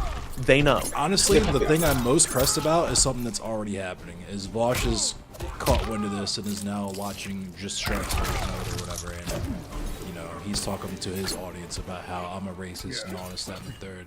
While he has my likeness on his channel making money off of it on a video, so he can sanitize his fucking image because he got called out for being anti-black. Yeah, by the way, what I'll say about no, on a side, it's okay. On a side note, I'm just gonna add, all these people who do debate pans on Twitch, right? It's just low-budget Indian news channels, dude. He's right. I'm not even gonna be, bro. Like, the news channels be fucking fire though. Yeah, I mean, all those visuals, you know, they give us ADHD kind of shit. Yeah, because Indian news panels have like 4 people and they're just all screaming at each other. Just all going crazy. It's fucking awesome. Like, it's actually awesome. 25 to 80 members in one panel. My thing with these streamers and shit though, and it's the thing that always gets me, and this is because, and I'll say it again, pimp my shit, I studied history. I went to college for history. And then I dropped out in the middle of the pandemic. But I still got all the books and shit. And it's just like, how are you gonna follow a nigga? How are you gonna follow these streamers and be such sycophants when they don't fucking read history? Right. Every fucking time you see these motherfuckers make one mistake in the debate and like they get, it's always like, I don't read history. It's like, maybe you fucking should. Maybe you should. It's just like the intersectionality thing, because Bink was popping off about that, how they have no fucking clue what intersectionality even is or where that term came from. And it's just like, if you read the history of these things and you understood them, you would see why we're fucked up. It would become very apparent, and you'd see where it's continually fucked up. The Abraham Lincoln shit, where it's like, yo, he wasn't gonna go the right way with Reconstruction. Bruh, I just learned that reading the book I had sitting around for 3 years. Because it was fucking boring as shit, bro. And it's just like, you just have to sit down and fucking read. I watched Vosh cover one of the things with the fucking drone strike, that gas chemical attack, and then like actually went to his source, and it's like, bro, you just lifted this word from word from this source that's a little bit fucking iffy on the facts. Wait, you didn't fact check OPCW? I don't remember which one. Because on OPCW, I have actually read the original documents. If you're discussing that, like Vosh might have like fudged it a little bit, like on his own analysis, but I can definitively say that his position on that isn't necessarily incorrect. Like on the OPCW thing, but the fact that he didn't go all the way and actually research it, you're fucking right. Oh no, see that's my point. And this is where I'm gonna clarify, because I know. It's also because nobody's gonna check these people, because they're also just teenagers and tweens and shit who don't care about this shit either. They just want to be entertained. No, but like, see blood I'll clarify this, because like I don't want it to get clipped and shit, because like I know they're gonna be caping your stream. It's like, my point isn't about whether or not you're right or wrong. It's about the fucking work you put in as a fucking content creator. Math class, you can have the right answer, but if you don't show your work, the shit is still wrong. Exactly. And it's even worse, because these people aren't just dumb fucking idiots online like me who just happen to pop into a chat. No, these people are out. They make their living off of it. They get rich off of it. So it's like, bro, fucking read. You're gonna do nothing but sit there and stream all day. Maybe instead of watching the 48th fascist PragerU video and just exposing your audience to that and giving the wrong, fucking takes based off of your flawed version of history, read the fucking history. Yeah, and if you're gonna do that, like the least you can do is like, smoke and bake, thanks. The least you can do is like be fucking Hassan and like just not like be controversial, or like don't say like goofy you know what I mean? Like, don't go out of your way to say goofy ass shit. Right? Like I know for a fact Hassan probably doesn't do a lot like on the reading and stuff, and like I've seen him like when he kind of gets into like gets a little further, it kind of gets goofy and a little iffy. He low-key probably pays people to do that research for him. I would. I don't have time to read that shit. Yeah, I can see that. But either way, like he doesn't get into it, because if he did, everybody would be at his neck, like Vosh. Right. Like Vosh is currently, right? Like, yeah, that's all I'm gonna say on that. Like, so if all you're gonna do is do like dunk style like reaction content or whatever, debate content, like sticky beard content. Sticky beard content. Yo, nah. Shut the fuck up. We ain't gonna have that shit, bro. Like, I'm not sure how many people in chat remember the show Codename Kids Next Door. It was fire. My man Sticky Beard was a valiant candy pirate. Okay, you ain't gonna disrespect him like that. It's fucking just slander. Sticky Beard had a job. Okay, he was one of the working class. True. I was gonna say Sticky Beard actually had a job. Yeah, like, granted, it was something completely stupid and insane, but like... Hold on, wait a minute, stop. Hold up. Vosh compared himself to Fred Hampton. That actually happened. Wait, that's true? I can't. I cannot. Let's just not do that. Let's just... I'm done. Like as a man who read Fred Hampton because he was assigned it in college, he's comparing himself to. This is what we were talking about when it's like the pacifism politics of like how we treat black people, bro. You mythologize them, and then you just like, I'm the Martin Luther King actually, and if you don't follow my idea, you're actually a Nazi because, as we know, he called himself a Fred Hampton leftist, but he fucks with NATO. Why do people take this man seriously? No, he doesn't fuck with This NATO. He's a cannot fucking Bidenist NATOist or whatever. Okay. Like, it's even worse. I don't You even know. cannot What be a leftist. You cannot be a leftist if you support NATO or any organization like NATO. yeah, just I would agree. I think there's a caveat to that with like Zizek and like and shit Yeah. like that. Like I don't want to fully like say that like because like Vosh's point on that, like as much as I personally disagree with it, like it is downstream from something, but again, the like you were saying, Pyro, the problem is it's just there's no research into it, and so you get these half-baked fucking takes, And no one can check it because he's the biggest fish in the pond. This is a Right, misunderstanding. They don't get half-baked takes. They get fully baked shit pies. 'Cause these, these takes aren't new, right? They're These not. takes aren't new. They're literally just newspaper liberal talking points. State Department shit. When I say do the research, I don't mean just I'm gonna read this article from NDBC and then just parrot it to my audience. No, I mean, look at the shit they're referencing. Click those little blue links, read the shit, and then instead of just parroting the source, come to your own conclusion. Cause it's not that hard. Right. They get the fully baked shit take, and that's why it's so shitty, bro. It's And the same other thing I've that's been fucked up hearing is since that I was a kid. if when they get checked, when people actually try to check them on their shit, they're called clout chasers and shit. Oh, bro, absolutely. Yo, thank you for the follow and that like. Like the one thing I like about like, cause I think I told Endless this, but I used to try and be a streamer. And, like, I wanted to be a streamer, and like some of the things that just drew me off, it's like wasn't to kill. I like the idea of having a community of people who are interested in the shit I'm talking about. That's amazing, but it's just everyone else. It seems like unless you just stay away from political content, you're just drawn into this sphere of like bullshit. And it's like the only other way you get out of that is just by putting out like hour-long video essays and then just staying away from streams. So I was like, fuck it, I'll be a chatter. I'll be a, you know, a wacky face you might see every once in a while with the fucking resident song. That'll be me. Cause fuck streaming. I get to say what the fuck I want about everyone. That's how I went through that for a minute after the fallout of the like Dylan Byrne shit and all that. I was like, fuck this. I'm just gonna be on the Please FD don't get wave. me started on that, nigga. I was like, Please I'm don't just get gonna me be on the FD wave. I'm gonna be an essay writer. Fuck this. And I have a bunch of content written too that I still need to film for YouTube. But after a while, you know, fucking with Joe, fucking with Bink Princess and Paradigm Shift and all these other people, I was like, nah, fuck it. I need there to be powerful niggatry in the space. Even if we gotta combat those people every day. Eventually they'll get tired. Because that's the thing, right? Is we've been doing this our whole fucking lives. Our parents told us that we would be doing this shit when we were like 4 or 5 years old.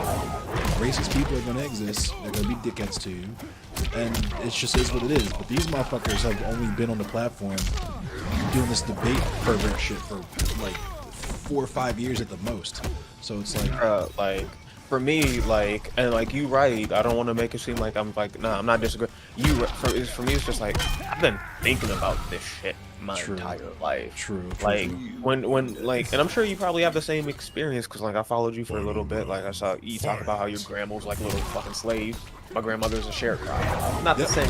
Oh no, It's well just like- I say that because it is the same to me. Like my grandmother was a sharecropper. Her mother got freed.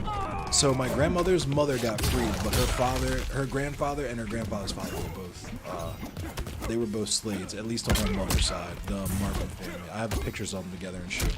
So like I've traced a little bit of my history, and it's a bit disgusting actually because I found out that like my great grandmother, she was a slave, but like she had her daughter really fucking young, and then my grandmother after the civil, not my grandmother, but my great grandmother after like the civil, she was born after the Civil War, like during the early 1900s, same plantation, and like because you know they didn't go hard enough, same system of like, yo, we're gonna breed you for the best stock happened, and so like my great grandmother was born at like the early 1900s, so it's like I got this weird thing where my great grandmother was then put under the same type of shit where she had like 8 children.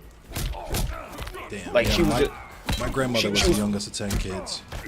Yeah, like she was supposed to have 8 children, and like 5 of them died, and like they just grew up there in that space in Tennessee, and then like my grandmother spent her entire childhood working on this plantation, and like I talked to her a bit, and it's just like it's that part of me that's like, now that I understand like the black culture and shit, where I'm not Shark Zero, where I'm stupid and it's just like I don't care about it. It's like, no, I need to care about this, because there are reasons I'm in the position I'm in right now. Exactly. The reason my grandmother owned a house isn't because like she was some super smart, like she wasn't one of them. She got lucky. She married a guy who got lucky. My grandmother didn't go to high school. She didn't, go past 4th grade because she was on a fucking plantation picking cotton. Right. And like realizing that, it put things into perspective. You know what the shittiest thing is too? Like a content creator like FD can't even talk politics. He has to just do media critique. Right. Like he can't even get into the space. So we talk about like. If that's incorrect, like my bad. But, no. All I've seen. Oh no, it's not incorrect. I was gonna say because Car YZ talks about that all the time, about how FD doesn't really say anything different than what Car says. It's just that it's more palatable. It's the way that it's presented is more. I don't want to reduce it because it's just as valuable in my opinion, but it's more. It's like if like Car YZ is the medicine, if Car YZ is the sherbet, then FD is or if Car YZ is the medicine and FD is the sherbet that you hide it in. You know what I mean? Yeah.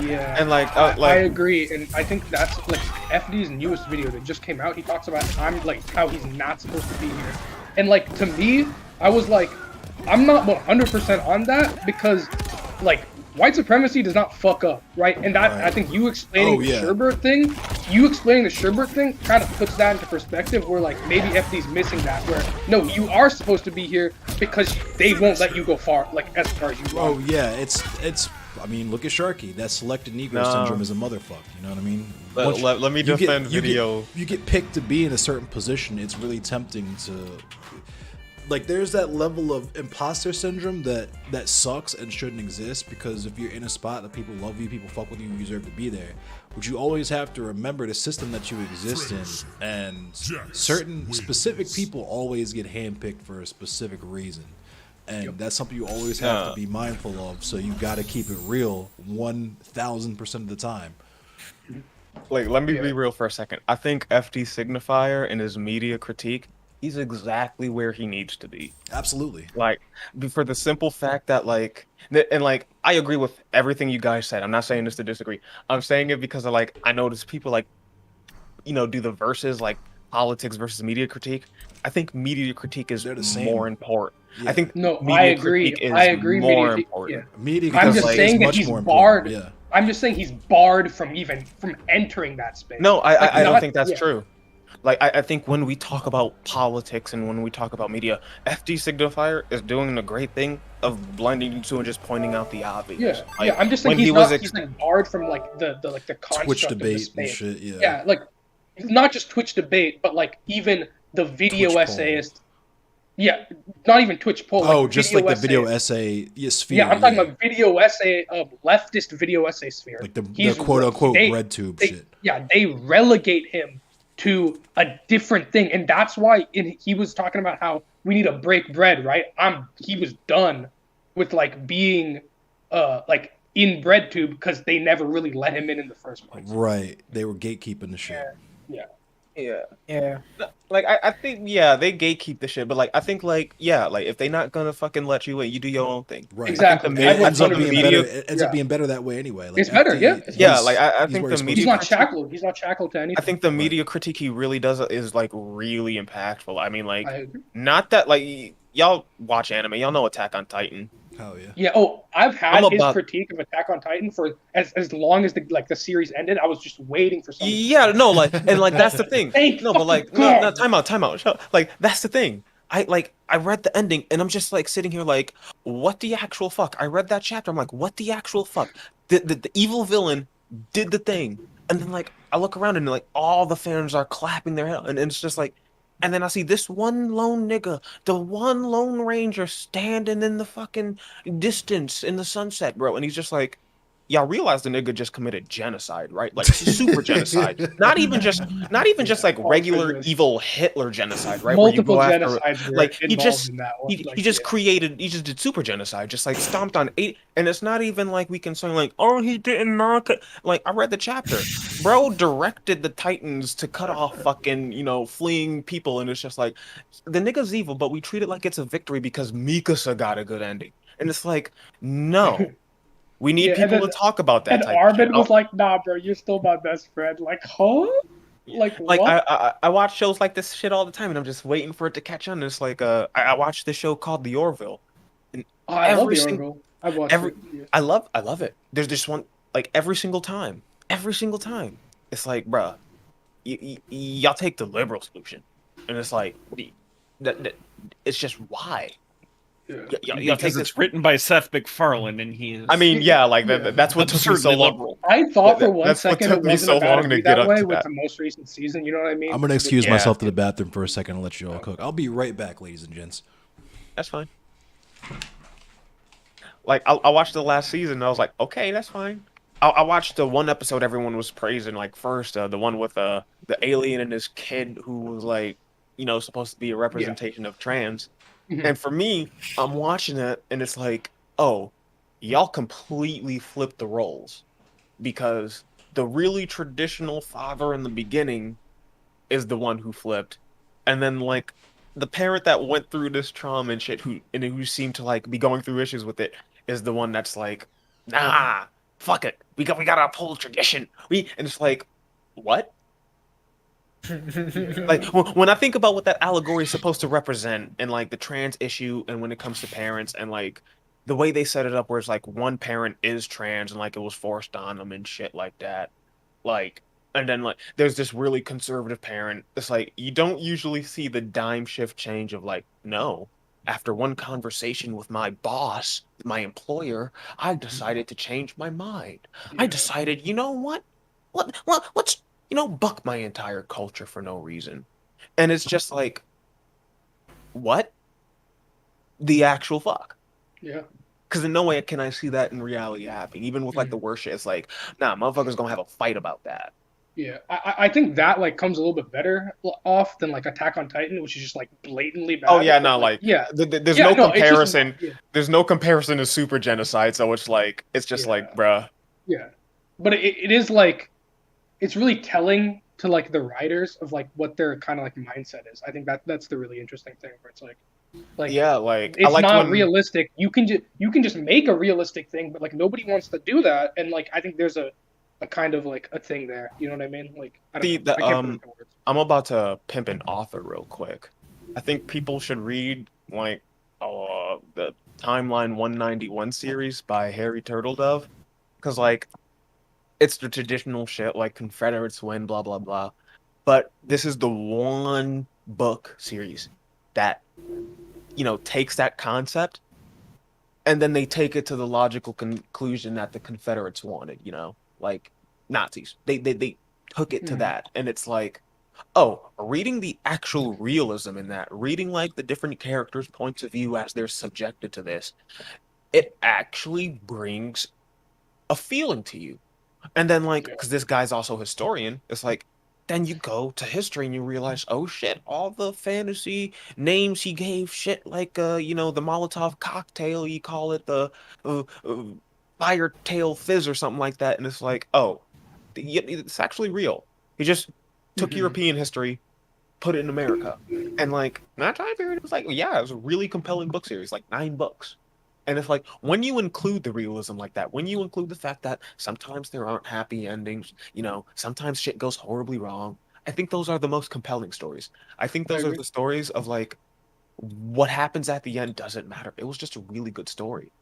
Like, if the hero doesn't make it, we're going to be talking about that story for ages because the hero didn't make it. You guys wanna see something really fucked up? Sure.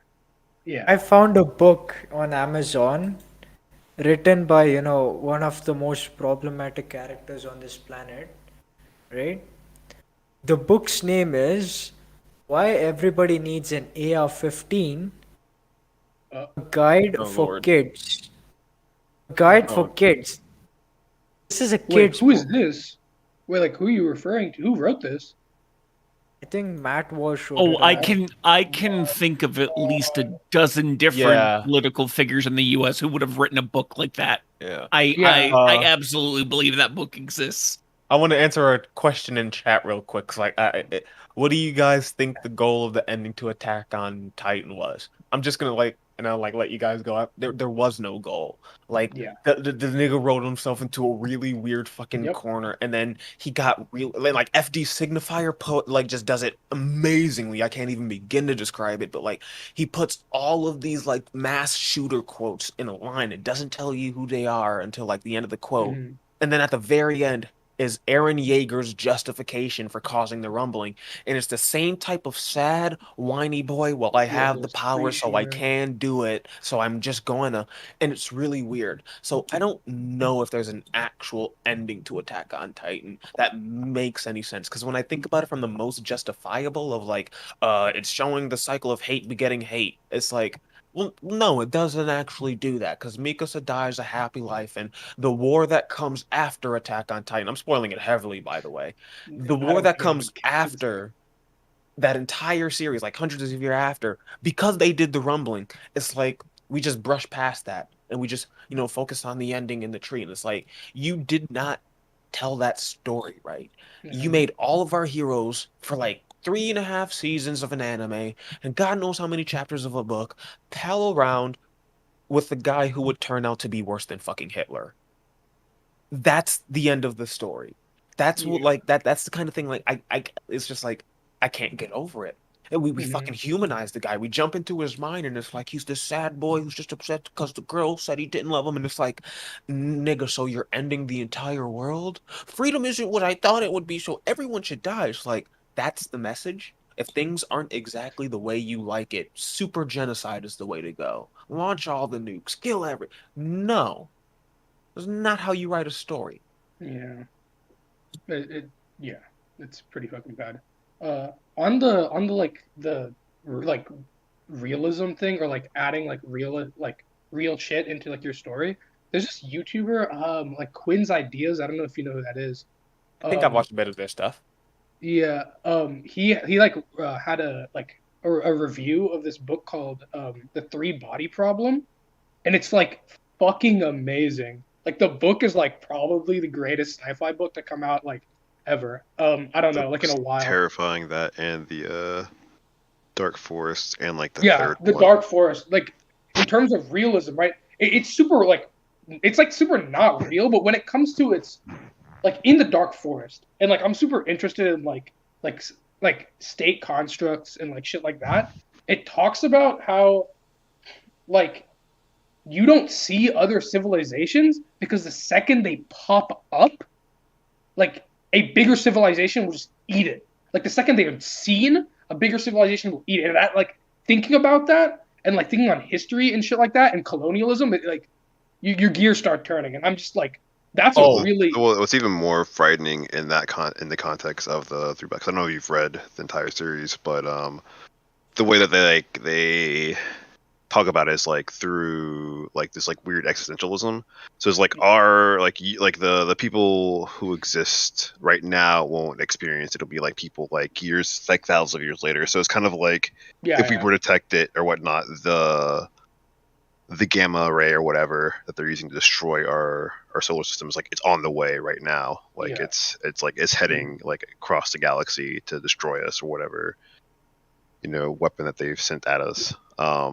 It's just like a matter of time until it hits us. So it's like that kind of existentialism. Yeah, and you can't stop it either. Like you just you can't. Yeah, you just know. Yeah, so like that existentialism within the book, like the way they describe that. That also plays on like climate change and shit like that as well. Exactly. So Yeah. Kind of I just think it's the book's terrifying. Yeah, I think the book series is just like it's phenomenal. I've read all three. It's just like the guy This is one creator, Quinn's Idea. He's really cool. Black creator who does a lot Yeah, of. I just mentioned him. Yeah. Oh yeah. That's fire. I love sci-fi books like Alien shit. Oh, what's up? We talking about books and shit. Hell yeah. Like I was just about to say, like I love sci-fi books like with alien invasion stories that just look at it from like a really colonist point of view, where it's like, yeah, why would a species that's so far advanced as us travel here and then be peaceful? Because the only other intelligent species that did something similar, human race, we were not like that. We realized that these people are sentient and they're resources. They're weaker than us. Cool. This is now America. You're now Indians, and it's just like when I transplant that on like realism and aliens, it's just like, why the fuck would they come down here and be like Star Trek friendly? Like they're not gonna be you have like the Ender's Game thing, right? Yeah, it's just like we do the thing as humans of being like we want them to be better, so like we project this mentality that they're just gonna be more advanced. It's like why would they? Why the fuck would they? If life is as scarce as it seems right now, it's like, bruh, I find a planet with resources and I got a civilization that's already spacefaring and shit. I'ma need that, bro. Oh, 3 body problem. This is fuck. Yeah, we're talking This about. is exactly. Wait, you know about 3 body exactly problem? why. I love that. And like, I love that. I haven't read it, but I've seen some YouTube joints about it, and it made it mad interesting. I have so fucking much shit to read on my list that I don't know where to, because I got that. I got the Stormlight Chronicles to read. All this shit that I want to read that sounds tight as fuck, like dope ass fiction. But have you read Dune? Like any of the Dunes? I haven't read Dune in so long. I want to reread them because I read them when I was like elementary school and didn't really give a fuck, so I don't remember a whole lot from them. Yeah, it talks about like, well, I don't, you probably know because you read it, but for anybody who doesn't, it taught like the first book. If you read it in isolation, it's kind of like, oh, this colonial like white savior thing, right? But like you read the second book and you're like, oh my god, the writer is discussing nation building projects and colonialism within nation building projects and how it just breaks apart, and how like the main character, he's just this like ruinous, like at the end of the second book he just becomes this shitty fucking like destitute person because he fucked up, like he became this he was born into this greedy like colonial empire, and he fell prey to when the people decided that, hey, you're not a good leader, you're not what we need, and that's really interesting. Then it goes off into different other things, but for those 2 books, it's yeah, like the colonism and like the realism in space and shit. Like I just vibe with it on a whole nother level because it's like, cool. Let's see how this writer specifically thinks humans are gonna try and overcome this, and then when they don't, it's just like, there we go. That's the ticket. Because I'm a nigga. Yeah, this is why I like shows like Twilight Zone and Black Mirror, because like it shows, it shows, I think, a more realistic perspective, because like you can call that shit dystopian as you want, but like it's not that much more dystopian than the shit we got to live in today. And like it's showing how it's probably gonna end up getting worse. I'm thinking of like To Serve Man from the Twilight Zone. I use this as an example a lot because that is exactly what I think would happen if, a more advanced civilization comes to Earth. It's not going to be some like peaceful Vulcans and shit. It's going to be some aliens who are smart enough to realize that, if we think they're peaceful, then they'll just let us into their whole society, and then boom, we got them. And that's another book series. For me, it's just like Starship Troopers. Two quick things. Like one, the Black Mirror shit. I remember when they first released that and they did the episode with the little robot dogs going around shooting people. And now we got the video coming out. It was like some nigga put an AK-47 on one of those things. I was like, oh, damn. We actually about to be having wars fought by fucking drones and shit. Oh, yeah. They actually about to be sending this shit into people's house. And then with the space alien shit, I'm not necessarily worried about them trying to influence our society, because like that's when the crazy conspiracy theorists are gonna end up being right, because they not gonna trust them motherfuckers for a mile. Comrades.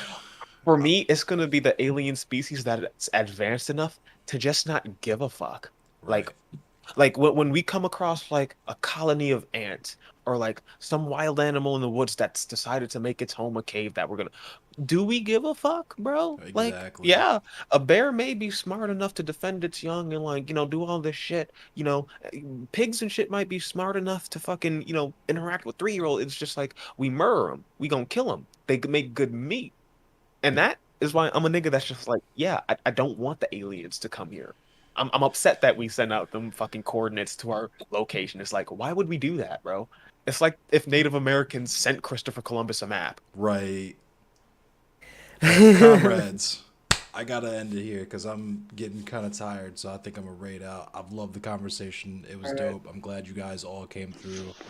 This was way better than the streams I think I did last week. So I appreciate y'all for rocking with me and having such awesome conversation with me and just being based in general. And I'm really happy with what I'm building, what we're building together. You know what I mean? So You know who else was tired? What's that? I said, you know who else was tired? Who? Vosh Hampton. I'm sure it's he's because he's carrying black people on his back all day every day. I'm sure He's carrying all that money from his audience. That shit is breaking my brain. I don't even want to hear anything about that. That shit is actually breaking my brain. I love the leftist that get rich. I'm gonna lose sleep over like that.